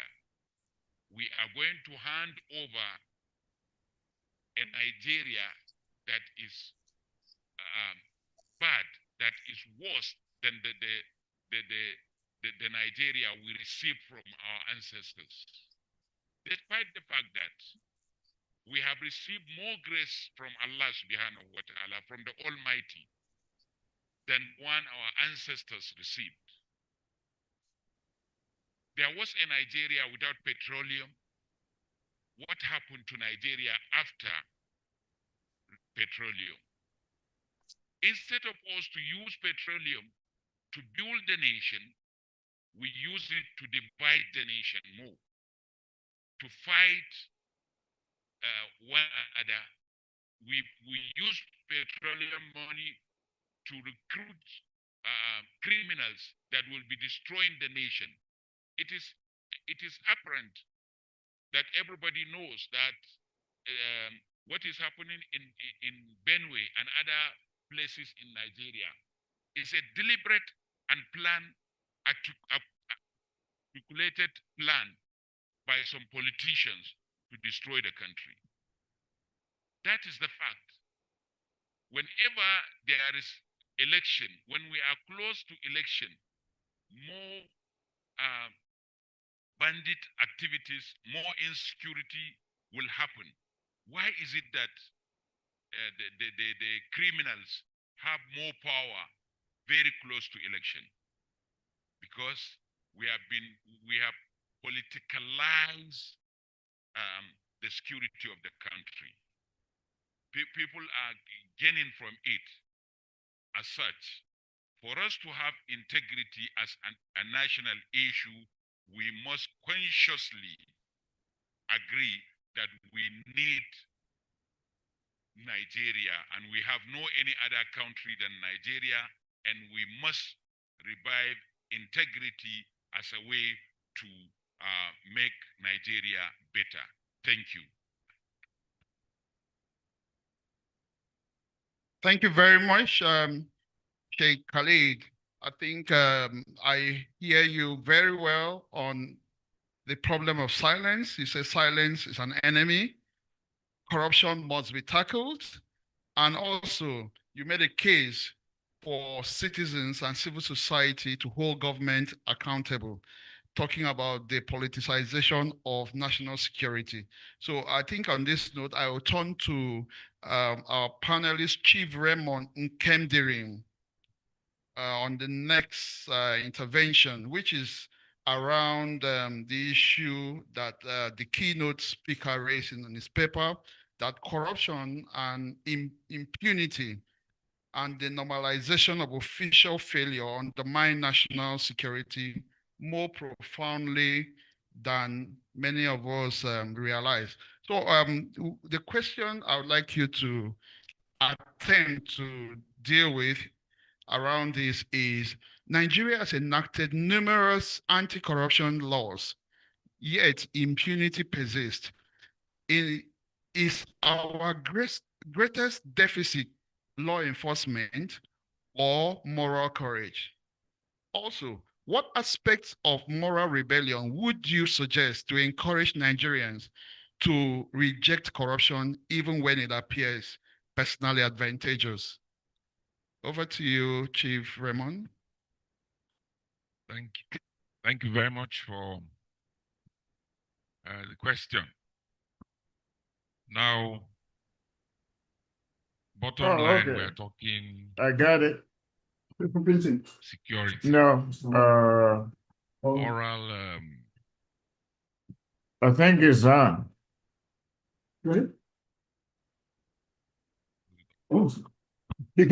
moral rebellion I'm is looking for just an approach to ensuring that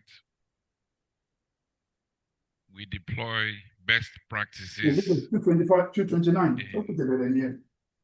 containing our security problems.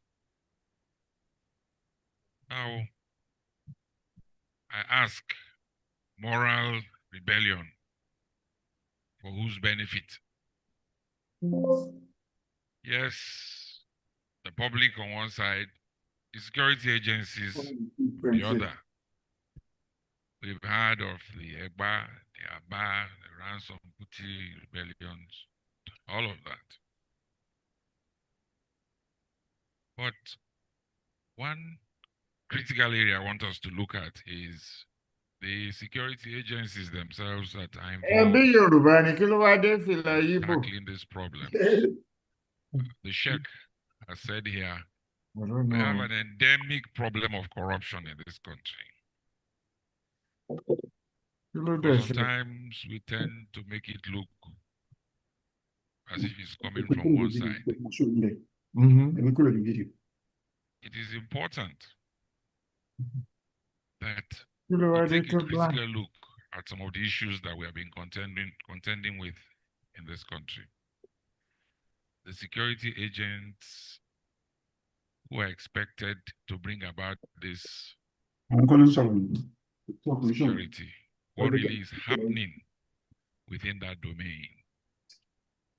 They work in a regimented environment, and they cannot come out to cry when things are not going the way they should go. For instance, you will recall not too long or sometime, some military personnel attacked their general. Subsequently, they were court-martialed, even sentenced to death. Well, you ask yourself the question, what pushed them to that? I have a young man from my village in the military, or he was in the military. They posted him to Maiduguri. He ran away from the army. He said because every day they're in the barracks, they are told, or their colleagues have gone to the front, they will soon be back. Their wives, their children, and the barracks being told stories like, oh, daddy is coming, he'll be back soon. Meanwhile, they know daddy is dead. My young brother What's this? in the army decided to get posted to a section in the army where he would not be posted to Maiduguri. So he found himself in the mess. That is their own the entertainment area. So he believed that by serving as a barman, nobody would take him to the war front. But apparently, when the pressure had become so high, they had to draft him to the war front. Immediately, he got the posting, he left the army, and I'm telling you, that's about 5 years ago. He has never gone back. Now we are talking moral rebellion. Yes, as much as we must rebel, so to speak, to ensure that whatever we are getting from our security agencies is informed by good conscience and all of that. I want us to also take a look at the security agencies. What really are they going through in that sector? It is important that we address such issues as much as we'll address public reactions to developments as they occur. For instance, security today is about technology, is about AI. The Nigerian security system is still very analog. We're talking morality, we're talking conscience. We are putting our soldiers, we are putting our security men in harm's way daily. Meanwhile, there are better methods of doing things, better methods of fighting crime and criminality. We're all witnesses to what is happening in Iran. I don't think there has been any direct combat in Iran. No soldier has gone to any battlefront to face the enemy. You just sit down, press buttons, drones are moving, missiles are moving. And then you come to your own in Nigeria here. You just push people into the forest to go and look for criminals who have dominated and live like animals now. There are equipment, there are things you can do. Must we keep quiet? It's painful when you hear a general is humiliated by these terrorists. They will kneel him down, make him beg, and if one thing I know about the military, they respect their ranks so much. So I believe that the hurt within that system now is high. We must address these issues.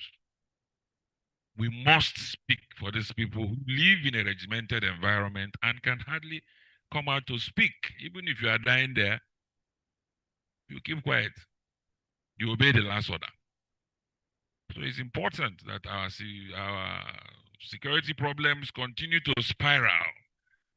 We ask questions about those who are charged with responsibility of containing our security problems, what indeed is happening in that environment. I believe that as we rebel morally, we should create adequate platforms that will give effect to the rebel in us. Let there be platforms.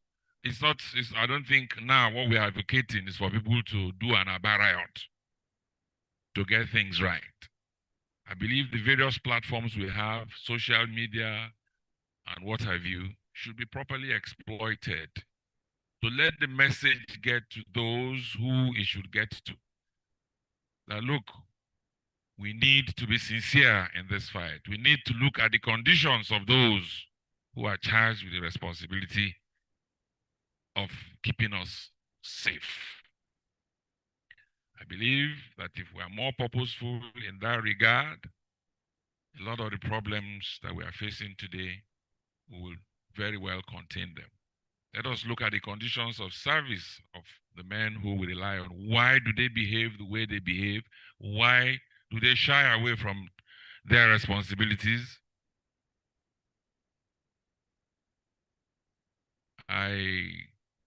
Maybe let me digress a little bit. I started off in the State Security Service, and when I joined 1979, it was called the NSO. My first salary was 69 naira. And shortly, there were some reforms, and my salary was made 190 naira. With that 190, 100 naira, I would not touch it. We'll do what you call, there's a kind of contribution we do. Then I will live on 90 naira, 96 naira. 46 naira was for my feeding, comfortable. 50 naira was to enjoy myself. And I was fine. And then if you asked me as an operative then to do anything, I will go all out. Not these days that you have gadgets and all sorts of technological equipment to collect information. Those days, if for instance, a meeting is to be held in this room, there's no way for me to get in. I will climb this roof, maybe the night before, and lie down there the whole day, just for me to have access to what is going on. Perhaps some elements, some subversive elements are holding a meeting. You will go to that extent in those days. But today, I don't think you can ask people to risk their lives, because one of my colleagues went one day while he was up there, he fell down and fell into the meeting. He was beaten merciless. But I don't think we can do such things today. Bottom line, what I'm saying is, as much as while we are talking about the concept of moral rebellion, it is important also that we look at the conditions of those we rely on to give us a safe society. Thank you very much. Thank you, Chief Raymond. Very well spoken. I'd just like to recap some of the things you've said about this question. We must find a way to speak up for members of our security forces or service, and that moral rebellion should also get into or consider creating platforms for us to advocate for better welfare for our security operatives. You went further to advocate for better working conditions, modern equipment and arms for our security services. You made a case that they should consider looking into their salaries with a view to giving them a better sense of belonging, and patriotism. So I think all of this comes together when you remember that the keynote paper presented cultural pride as the second pillar of security.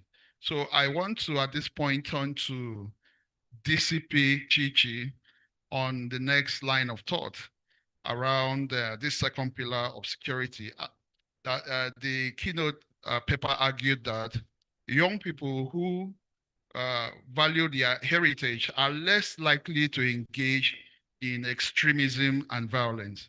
So, DCP Chichi, how can Nigeria leverage on its diverse cultural traditions, indigenous institutions, and community values to build a shared national identity that promotes peace while reducing ethnic, religious, and regional divisions that fuel insecurity? Thank you. Your question is a very complex one. Can you come again, please? Cultural. So I'm just thinking in line with the keynote paper that argued that cultural pride is the second pillar of security. And he said that young people who value their heritage are less likely to engage in extremism and violence. So the question I pose is, how can we leverage, how can young people in Nigeria today leverage on its diverse cultural and indigenous institutions and community values to build a shared national identity that promotes peace while reducing ethnic, religious, and regional divisions? So this is talking about unity. How can we, how can the unity that we preach in Nigeria sort of help us to build a more cohesive society that reduces divisions, which can fuel insecurity?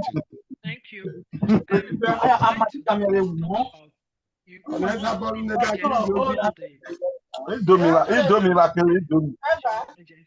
about it. They go on to tell you, okay, image of Nigeria. I have my own is hot. when you talk about this moral women are rebellious as well. And, doctors, let me just give an example of doctors now. You know, they've been going on strike and they've been shouting, making noise that their welfare has not been taken care of.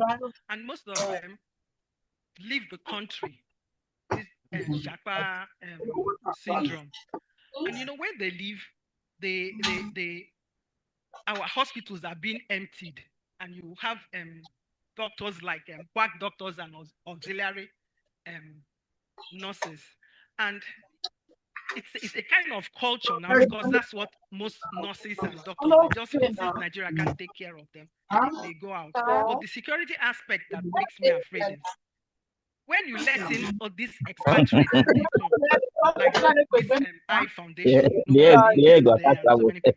They go come back. Problem there is they could be spying for espionage, they could be spying for the FIB, they could be spying for Russians, pretending to be medical doctors, and Nigerians are going to patronize them. And not the grassroots, they are the elites. So that this cultural thing of doctors leaving. The second aspect that bothers me is when you ask our youth to join the army, they'll say, no, we can't join the army again because the Nigerian army is not what they used to be. And I keep wondering, all these old generals, all these greedy generals, by the time they retire or they die, who is going to take over the sovereignty of Nigeria? Who is going to protect Nigeria? Okay, that's another culture. Another thing again is when you see the Navy, you find out that most proliferation of weapons come through the Marines, through the Navy. You know, we have our men in the Navy. Most vessels are being operated by patriots. All these weapons, they come through submarines, they come through the vessels, and the customs, and they beat the immigration people. That's why you have so many arms all over Nigeria. And it falls into the hands of cultists, Yahoo boys, and whatever. That's another aspect. Then another one again, I would say is like my friend said, supposing the women one day just get up and say, we're not going to have children, men and everything, and they revolt. And you ask them why. They say, you cannot be given opportunity to be president in Nigeria. That's one. It's like a joke, but it's a serious thing. Or in the police, where I'm in the police now. Supposing one morning, all the police women say, we're not going to work again. You know, that's anarchy. They'll say, why? They'll say, because we'll not be given opportunity to have a woman IG. I know it sounds funny, but one day you know, this rebellion grows and grows. And if we don't do something about it, or if we don't reform our institutions, only God knows where we are heading to. Then the other point I want to say is, you know much about this Natasha issue, you know, when Baba, Baba, Amogo. Amogo. Ah, opo sa wala sa kweti mochi. rebellion too, and it affects our You know. Masa abugbe wo iwe ma buna. national bodies. Masa abugbe wo na iwe ma wanda buna. Some Wa strong mbegbe, Nigerian mana men that ba stood their ma ground wala and ma said, me ni. Wa mbegbe. no, this is the Wa mbegbe Nigerian yo weta na kingdom madamu ni house. afika na They don't want be ma me ale bodies de to ni. interfere. It would have done Ambegbe damage ye bie. to Nigeria. I don't think Ahmed would have been soonest. The only thing we can say now that can bring unity among women is we have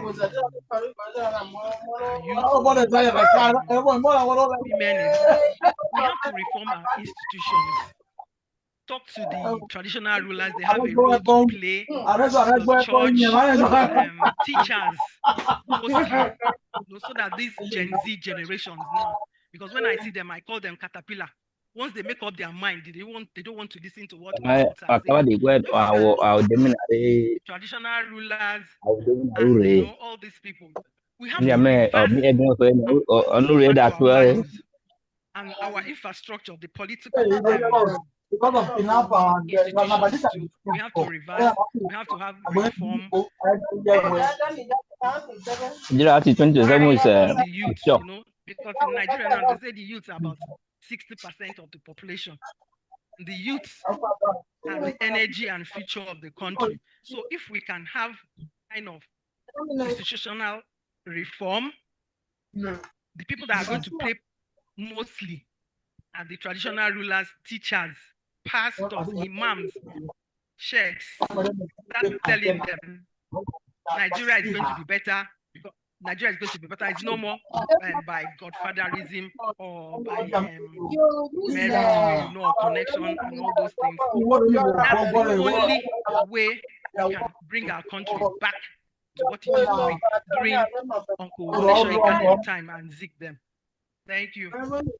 Thank you very much, DCP Chichi. Very well presented. I think we've covered the area that we wanted to talk more about around women, around youths. But I think at this point, I want to give opportunity to members of the audience because the panelists have dissected the keynote paper very well. So if you can, for any volunteer for a minute to engage the panelists or make some contributions, we'll give. Okay, so that's one. Just two. One more person. Okay, two. So one to the right, one to the left, and the former Attorney General and Minister of Justice will just be the right person to speak after these two people. All right. So let's start with our first speaker over there. Thank you. Sorry, I think it will be apt for us to give honor to whom honor is due. Sir, I beg to swap position with you. You can speak first, sir.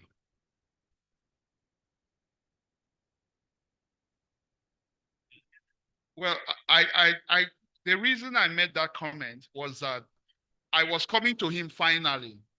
So if you give him now and speak, I'll still come back to him. So let him hear what you have to say, because people like you don't know who is sitting in this room. See, so, saying, don't worry. You see, we will not end this conversation today. Nigeria is a continuous field of ideas. And I just wanted to come by saying that, see, today we're discussing. If we continue to discuss, we continue to have good ideas to make the country better. You can see from the 5 panelists, each one of them have taken different sections of the larger discussion. But what I want to plead is that, see, whatever we think, whatever we do, and the ideas that we have should be tuned towards solving our problems.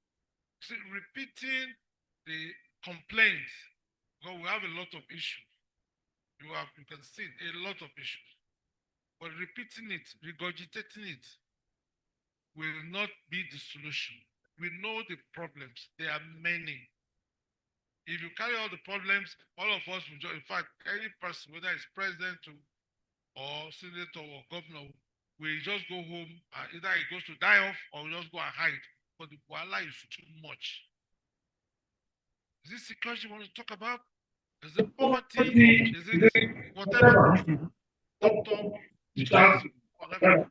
Let us find there's always solution. Every problem has a solution. But repeating the problem is not the solution. You must learn that you know the problem. Let us move forward. For instance, today, the biggest challenge, because there are statistics, people go around. Oh, Nigeria having multidimensional poverty. I mean, 150 million are in third level poverty. Fine. What is the solution? Now the universe have been which I'm sure is in actually all our languages in Nigeria. When you remove hunger from poverty, when you deduct hunger from poverty, the poverty is very small. That is, if somebody can get some food to eat, then you have reduced poverty substantially. So how do you get eat? Should we wait for government to give us food? Government will bring food to us, cook it us and give us, or should we encourage our people to get food for themselves? What role should government play in that? What role should we play? Because if somebody, a young man says, if an elder brother sits at home and says, can you imagine, I'm not eating today. And well, there's another saying that says, ebi jare ole. How I wish Professor Soyinka was here, he would be able to translate into English. You know, ebi jare ole, ebi is hunger, ole is a lazy man. That is, a lazy man has no right to complain of hunger. So what role should we play, should government play? For instance, and when you say government, what role should the federal government play? What role should the state government play? What role should the local government play? I know for a fact that the land in Nigeria is under the state government. You cannot do agriculture without land. And you cannot produce food without land. So which shows that the state government have the overarching role in terms of food. Now we see government. There are some governments in this country that we clap for them every day. We clap for them. They are our friends, colleagues. They build bridges, they do roads, their infrastructure are fantastic. We want to challenge them to use the same energy for what? Agriculture. So that every state should be able to produce food to feed itself. Every state produce food to feed itself. So it will reduce the cost of interstate transportation, which is what is increasing the cost of food, which is what is exacerbating poverty. So these ideas are things that we need to bring up. How do we, for instance, okay, we talk of jackpot. I want to take it up because I love the theory of jackpot. In our time, we need to put it and check it out. I don't know some of us are not as young as we look. So we used to talk of anti. So jackpot is an old syndrome. But today, we celebrate what we call inflows, diaspora inflows. Billions of dollars coming from those who have jackpot as part of our GDP. So you see, you cannot eat your cake and have it. You don't want them to travel. When they travel, they send money in. But I also know some countries where they train staff. They train, for instance, you need maybe a million nurses. Then you train 2 million. So you can send 1 million to Japan. So you see, there's opportunity that Japan, that's what I want to bring in. Today, I know doctors. There's a doctor that I trained. I trained him, he's not my son, but he's my son. I trained him. it was a big problem for him to get space for housemanship. After that, so a big problem for him to get a posting for NYC and also to get a job because they said we don't have vacancy. Then we said doctors should not Japan. So the issue is that we have a lot of this. So we have what role can we play to ensure that government supports this expansion? But I know one thing. The private sector spends more money on health than the government. The private sector has more hospitals than the government. The private sector has more education institutions than government. So when you say, government only budgeted 3% for education, it's theoretical. The net amount of money depend on education much more than that because the private sector is critical. So what role should government play to support the private sector to do more in this even security? We always think security is government, but everybody they don't say that. The NSS says security is everybody's business. Not only government. That's the challenge. So what role should private sector play? How can we get them more involved? What ideas can we use to support the government and support ourselves to get things better? So I don't want to talk too much, but I just thought I should underscore this. When we live here, let us keep in mind that ideas we must push out, but the ideas that bring solution to our problems. Finally, I've never seen any country in the world where the people love their government. Mention one country where people don't criticize the government, they are not bitter about the government, because it is the nature of people to not to love their government. In fact, any government or leader that wants to be loved is not a serious leader. But a serious leader must take hard decisions. That's what I've seen. History and even contemporary development shown us. But every government must provide for its people. And they also must encourage people through policies to do the right thing to make it better. That's my intervention. Thank you. Thank you very much. Please, the next speaker, time is of the essence, so if you can make it under 1 minute, we'll really appreciate. Well, thank you very much. I'll try to do that, but I think we are looking for solutions here. First and foremost, I'm not here, sorry. I'm Dr. Buki Michaels, a retired Navy SEAL General and a specialist in special operations and national security. First and foremost, one of the panelists here said most of the weapons come through submarines. It is not actually true. We don't have any submarines around here. We have a lot of land space where they're coming through. So it's not to attack anybody, but just to set the record straight. If it were to be from the sea, we know what to do, and we've done a lot. So that is that. I think one of the problems we have here is that Nigeria, like one speaker said about borrowing cultures, security is a social construct. There's no one size fits all. What means security to me may not be what means security to another person. So what we have been able to do is to just look at security and we bring it down here without actually defining what security means to Nigeria. If we want a true solution to this security, like the famous section 14 of the Constitution that says that security and the welfare of the people is the primary purpose of, which means we have ceded all powers to the government to be able to help us on issues of politics and security. How be it? If you check, I am not a lawyer. I'm just quoting the Constitution here, please. The lawyers can help me refine it. Section 13 of the Constitution mandates all persons exercising executive, judicial, and legislative rights, including agencies and all persons in power, that Section 13 mandates them to be able to see, reference the security and the welfare of the people concerning the political, the economic, social, and educational objectives of the nation, which means they are mandated to do that.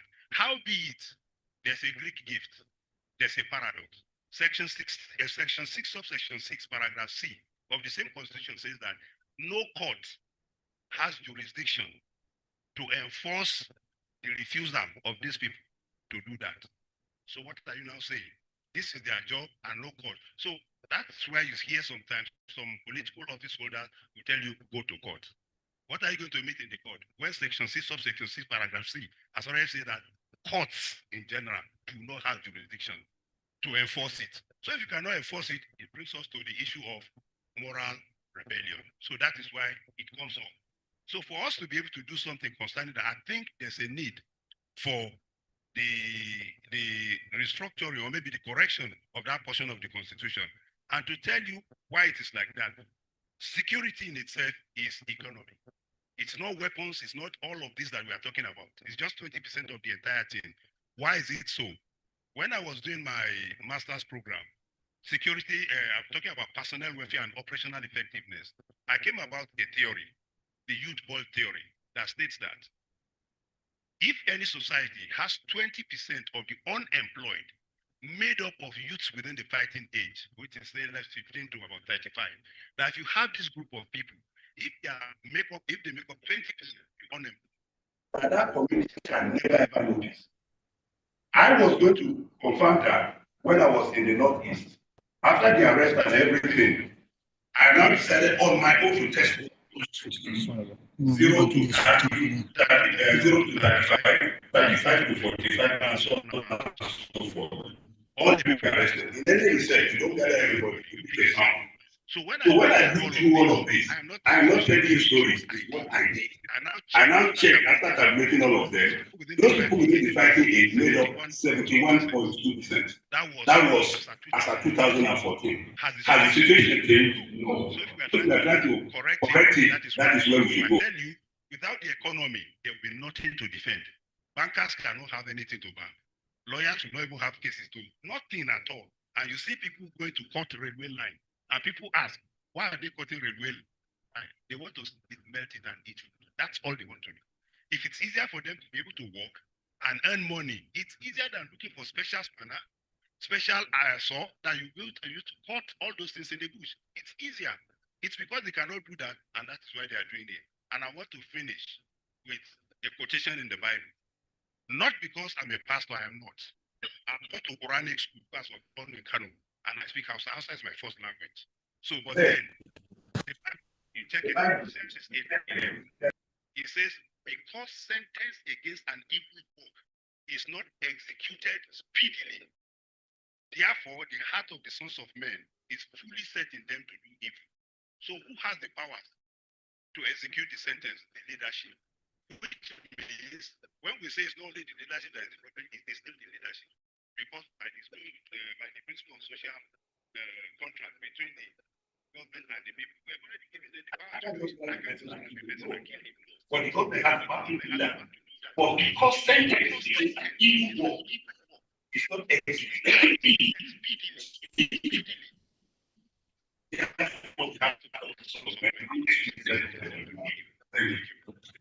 Thank you very much for that very interesting contribution. I think the next person is Honorable Chimampa Anyangpa. Please, 1 minute.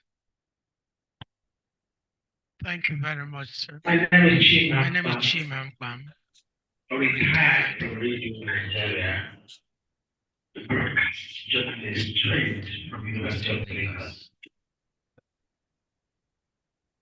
I got to be an honorable because I served in Lagos State as Assembly. They didn't ask whether he was an Igbo man. They didn't ask whether he was a Christian or a Muslim. They didn't ask for whoever the father was. They asked what was he able to do. The content in my character, my ability to do something was exactly what made that. And there are 20,000 millions of people across board in different areas. Where have we set in tribalism, nepotism, patriotism for a senior advocate for Nigeria, the man I respect so much, who is the presenter to say, I trained a doctor, the doctor had no job, he didn't have anything to do. Given his capacity, he could give you one, but he wanted him to go through the system, which did something very wrong. There's something that's going on in Nigeria. They said, don't let Nigeria happen to you. Most Nigerians have been treated like second-class citizens. That's the solution. I went to Ikede in Benue State. On my way back, I saw heaps and heaps and heaps of mangoes. Away. I was wondering, can't mango juice come from this? Can't government provide a time where these things can be done? The children will go and work there and make money. They say government has no business in business, but yet government is in business. I think sincerely, solution is, if I have money, I'm a local government chairman, not the one that I have money and my governor will take the money from me and give me peanuts to work on and it will never work. A government chairman that lives in the city to govern a local government, it will never work. I need to empower the youth. Bring something there. Let them own the government. Let them do the job themselves. Let them take ownership of the land. Police security, community policing has been mentioned, and some people on the high hierarchy of the authority are suppressing it because they want to use it or they're afraid of whatever that will come out of it. The reason is because they are afraid because the boys already know the terrain. Please, if you have 20 million naira, if you give the children, the boys, the youth physical cash, they wouldn't be able to deliver. But go and have a plantain, have an asylum or whatever it is, or a factory that can produce byproducts of plantain. Tell every child, take 40 of 100,000 naira. If you give me plantain, I'll buy the 100,000, I'll give you money, and buy the plantain from you, and use it as a raw material for whatever I'll get. The child will be busy, you won't have time, follow any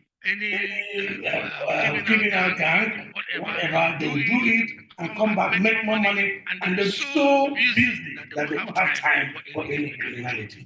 I'll rest my case.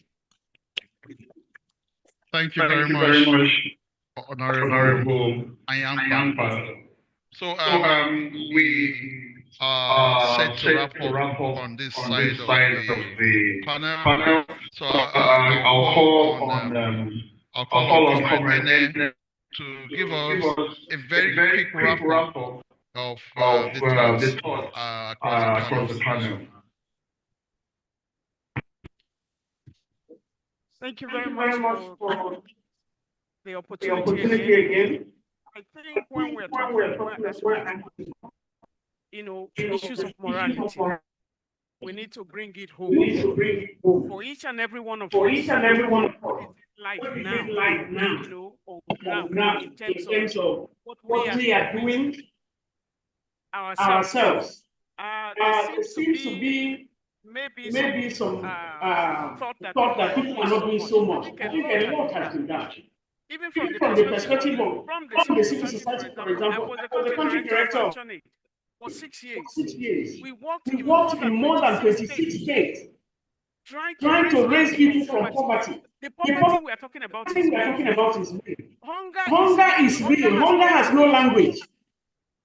Poverty has no language. It's not a respecter of anybody. Whether you're and when you want to pull down corruption itself has no language. Those who are corrupt in Nigeria, those who are looting the treasury and making people Christians or Muslims, because they're the ones in power. So we need to look at that. But we want as many people even in the civil service. There are some people who are never corrupt. And you can stand that. And that's why a lot of them. In 1996, I did my master's in international law and diplomacy at the University of Lagos. Some of my mates were from CID. As at that time, there was no cell phone. And they were able to track people who were in the bush through phone calls, through looking at issues to rescue people who were in the bush. But today we have technology, and we are not using the technology. The hearts of women are bleeding. I can tell you because when we kill, when they say 10 people have been killed or 20 people have been killed for a woman, that means 20 pregnancies. To raise a life up to the age of defending their country, and then you just lose them. Just like the lieutenant that is involved in the crisis for the Oyo people. And so we need to look at, there are people who are doing a lot, but a lot can still be done. We can do more. And so we need to come down to the fact that, those that have been trained, when you look at the politicians, and you look at one entourage of a governor, or the Senate president, or speaker, or any one of them, you look at how many vehicles that are following them. What a waste. The poverty of the head is even more of what is creating the kind of poverty, insecurity that we have. We have, like I said earlier, population is a blessing. There are many doctors, trained doctors, lawyers, and so on. Many of them don't have jobs. But for a country who is thinking of the remittance, which the former Attorney General mentioned, you will like to qualify the people. If you have 100 doctors that don't have jobs, you can qualify them and they go abroad. Remittance is more than oil in terms of what we have had. And so the problem of the country, yes, is with us. My brother here spoke out and he was removed from his seat. The culture of silence is something that we need to look at. Morality, I preach social justice. Morality is an issue. And moral decadence is what we are facing now. People are in the past with the culture, because when you look at culture, in the past, those who, when you see somebody's child brings home a new car, every villager will ask, where is your son working?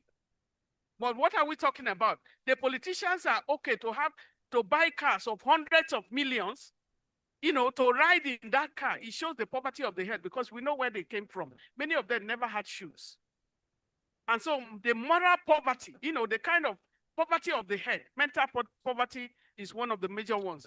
What we are structured right now, the Nigerian security system has the power. I know in Somalia, Nigerian soldiers were the ones opening the corridors for US soldiers. They did a lot, and they have always won wherever they go. What that means is that when we are here, we are sending our children, because as a woman, why I say the hearts of women are bleeding, is that our children are dying. You are sending them to the war front just to go and kill them, when you have failed in your responsibility of giving them enough equipment. It's important to equip them to be able to fight. But where there is unemployment, like a colleague here has said, where there is huge unemployment, most of us who are working, you hate the end of the month. Why do you hate the end of the month? So many people have sent account numbers to you. So please, give them small money so that they can eat. And so if the welfare of the country, welfare of the citizen is not enough, where are we headed to? The government has a responsibility, traditional rulers have a responsibility. Every forest is owned by tradition. If they know where they are and they know where people are, but what are we doing? Are we really, really serious in the country?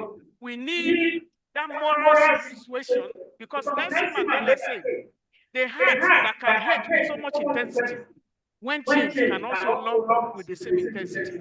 We are appealing to the leaders of the country to look at Nigeria, to have a change of heart, because where they are going now is a waste of a generation. What are we handing back?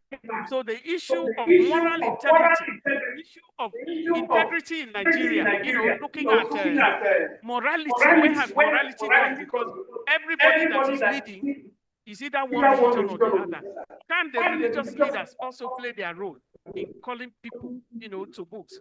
So I want to say, on behalf of my the team here, we are grateful to have the opportunity to exchange with you, but that everybody, charity begins from home. Be a change agent. Re-examine yourself.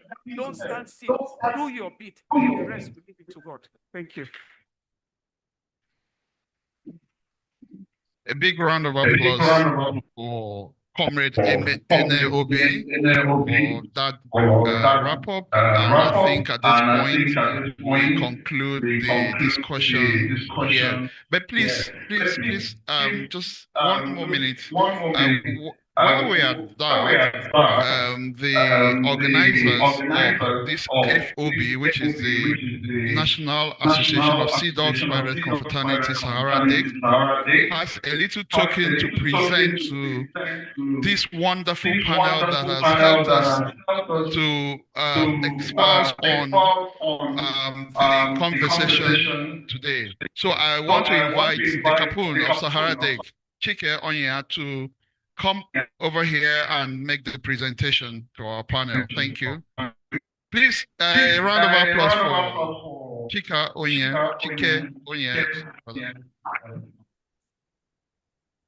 Thank you very much. I want to appreciate the panel again for this wonderful experience and knowledge that is shared with us today. So, on behalf of the National Association of Sea Dogs, Sahara DEC,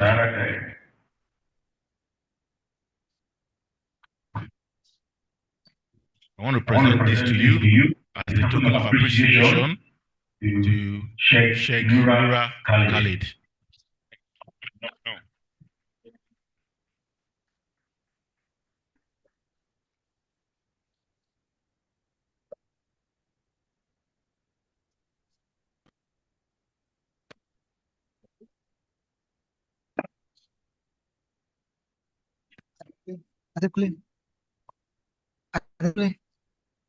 Now walk. You can come out. You can come out. Yeah, come out. See what you the video. Check out. On behalf of the National Association of Sea Dogs, I want to present this to Chief Raymond Mdirim as a token.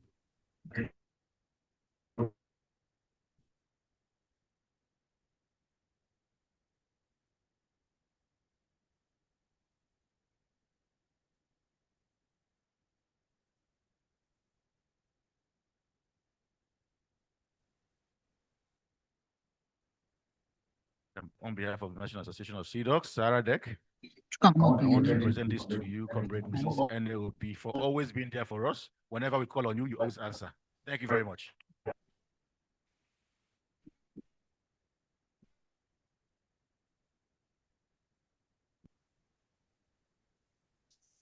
On behalf of the National Association of Sea Dogs, Sahara DEC, I would like to present this to you, CP Manuel Ojoku. Thank you so much.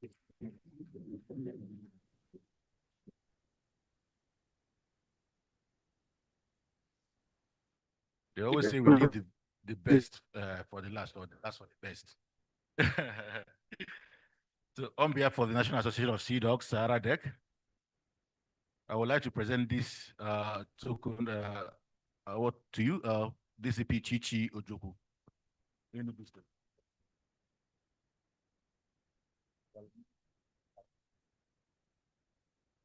Thank you very much.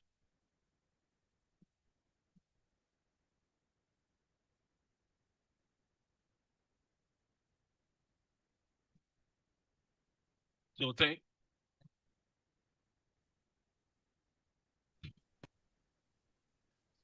you very much, distinguished panelists. Please, there's actually a banner outside. So if the panelists, and if I can respectfully request that our revered traditional ruler, the Prof himself, and the area of Baland, and the panelists can have a photo section in front of the banner outside. Thank you very much.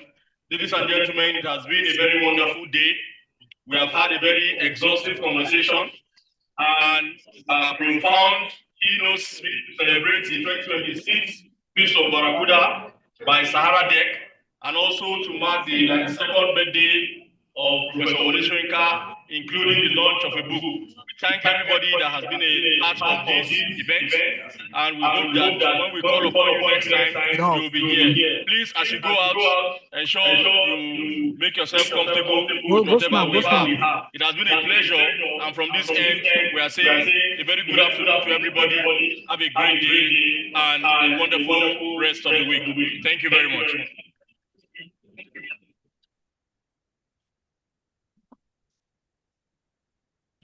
So all photo sessions will be at the banner. All the photo sessions will be at the banner. Thank you.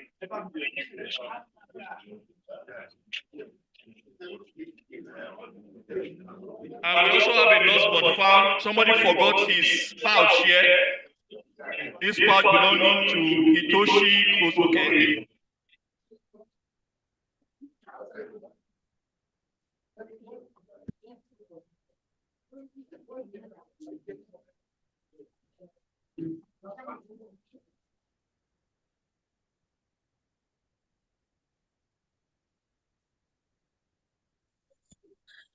This thing, my girl's future is nice but fast. Don't get the way they do everything.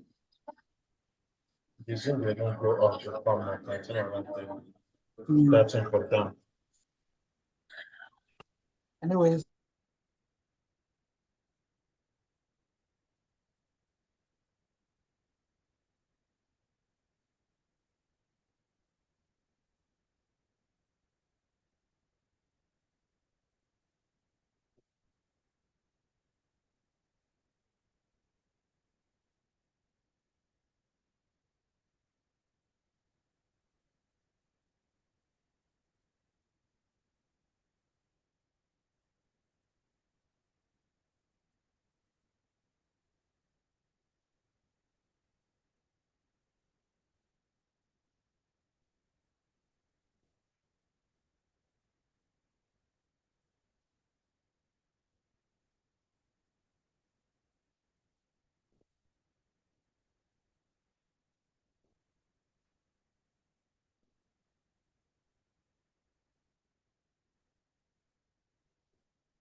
Where Maxwell?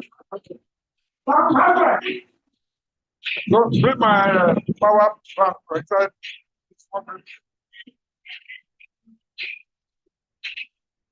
Hello.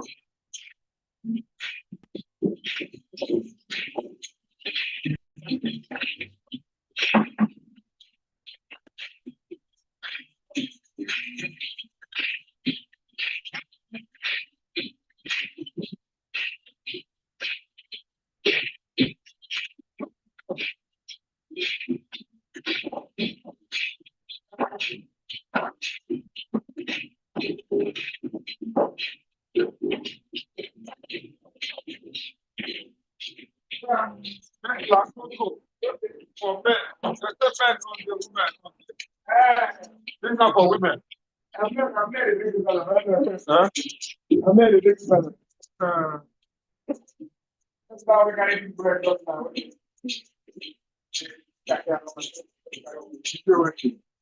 Okay, then I don't have a camera. I don't think I have an access to the thing of money.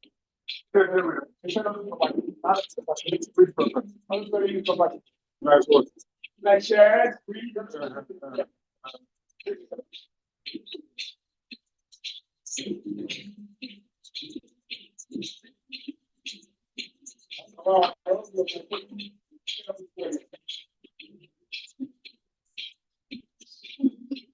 now, one of my boys from Soyinka.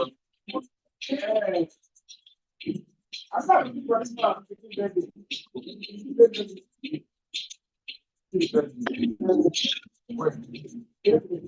no, I don't become oh, where you go? Huh? Oh, no. I'm going to go. When you know, it's 11:25. What did you do of that?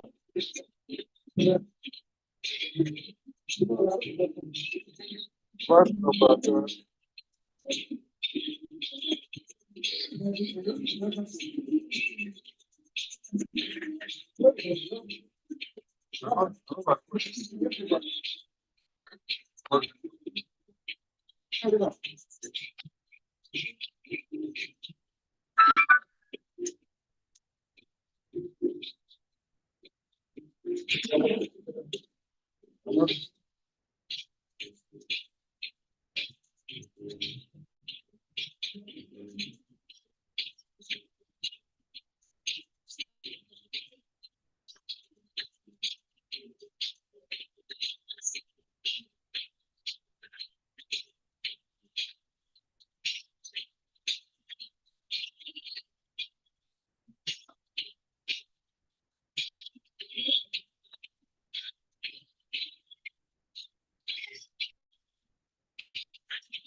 That's on phone.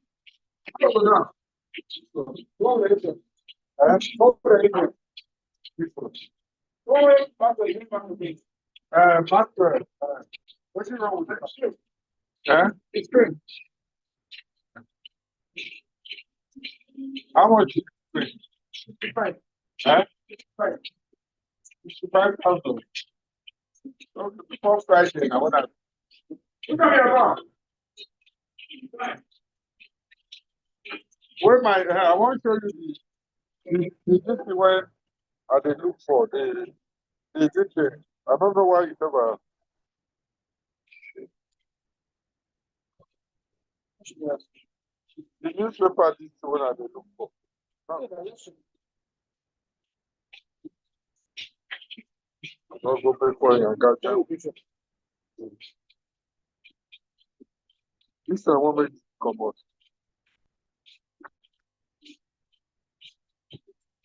This one. You see this one?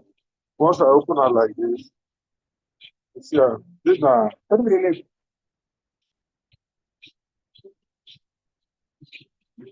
Yeah. Nigerian newspaper. Like breaking news. Breaking news. Nigerian newspaper. Like this one now, when I do this. You see this one I punch. If I touch here now, see, oh, punch, really put me on that. All day. Yes.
This is breaking news.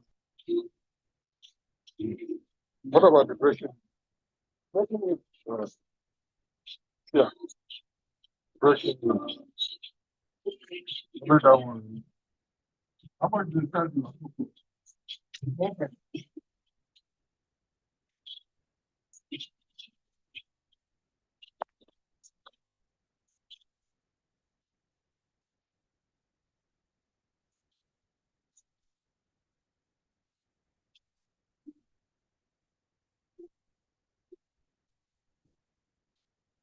I'm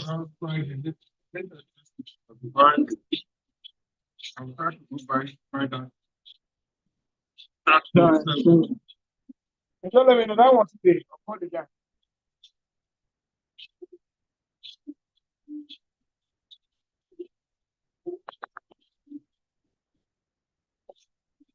How will you be experience? That's about Christmas. Okay.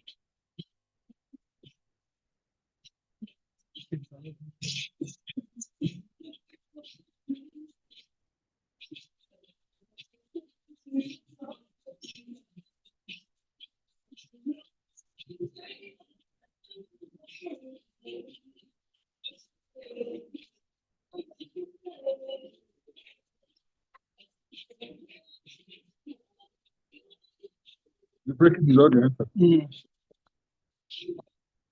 I give you money just.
I'm going to my phone now. How did this one I need and this one I don't need? My phone, I did that before. Huh? I did that. The one I did and the one I don't need. Not from the WhatsApp chat. No, not the WhatsApp chat. So which one? The application. Yes. I know.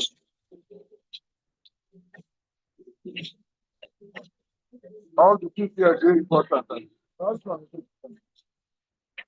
I'm on the WhatsApp chat.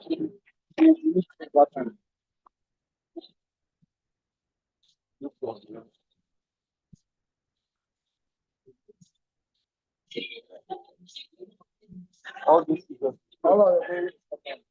So I'm absolutely fine. But the only thing when you make food, WhatsApp chat, like see your message now. 200 and more see the phone. Anyone where you don't can wipe they say that one thing,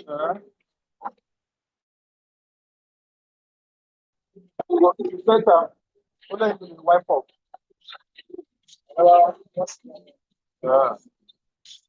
Now you go to a town. Say clear shot. Yeah. It's not there automatic, say only one will not. So, but if that one that say the message go last for 7 days. So go last for 24 hours. That one are championing messages. If you set your WhatsApp for the time contacts, make it disappear. The time when you need the message, so where it disappear.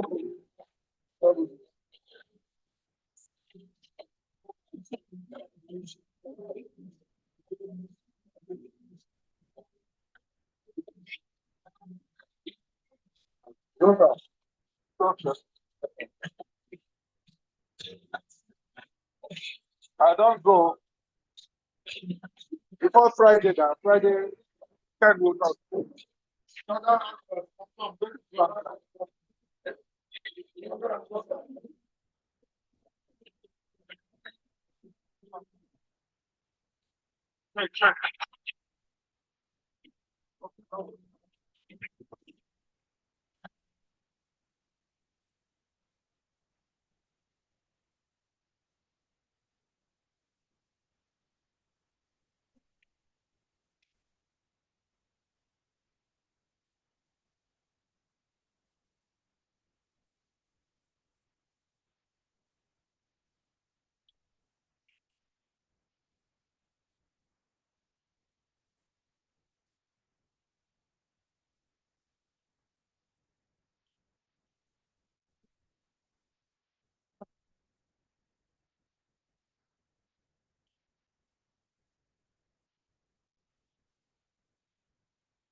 How you there?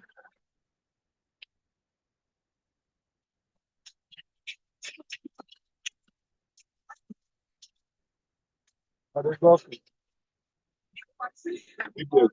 Go. First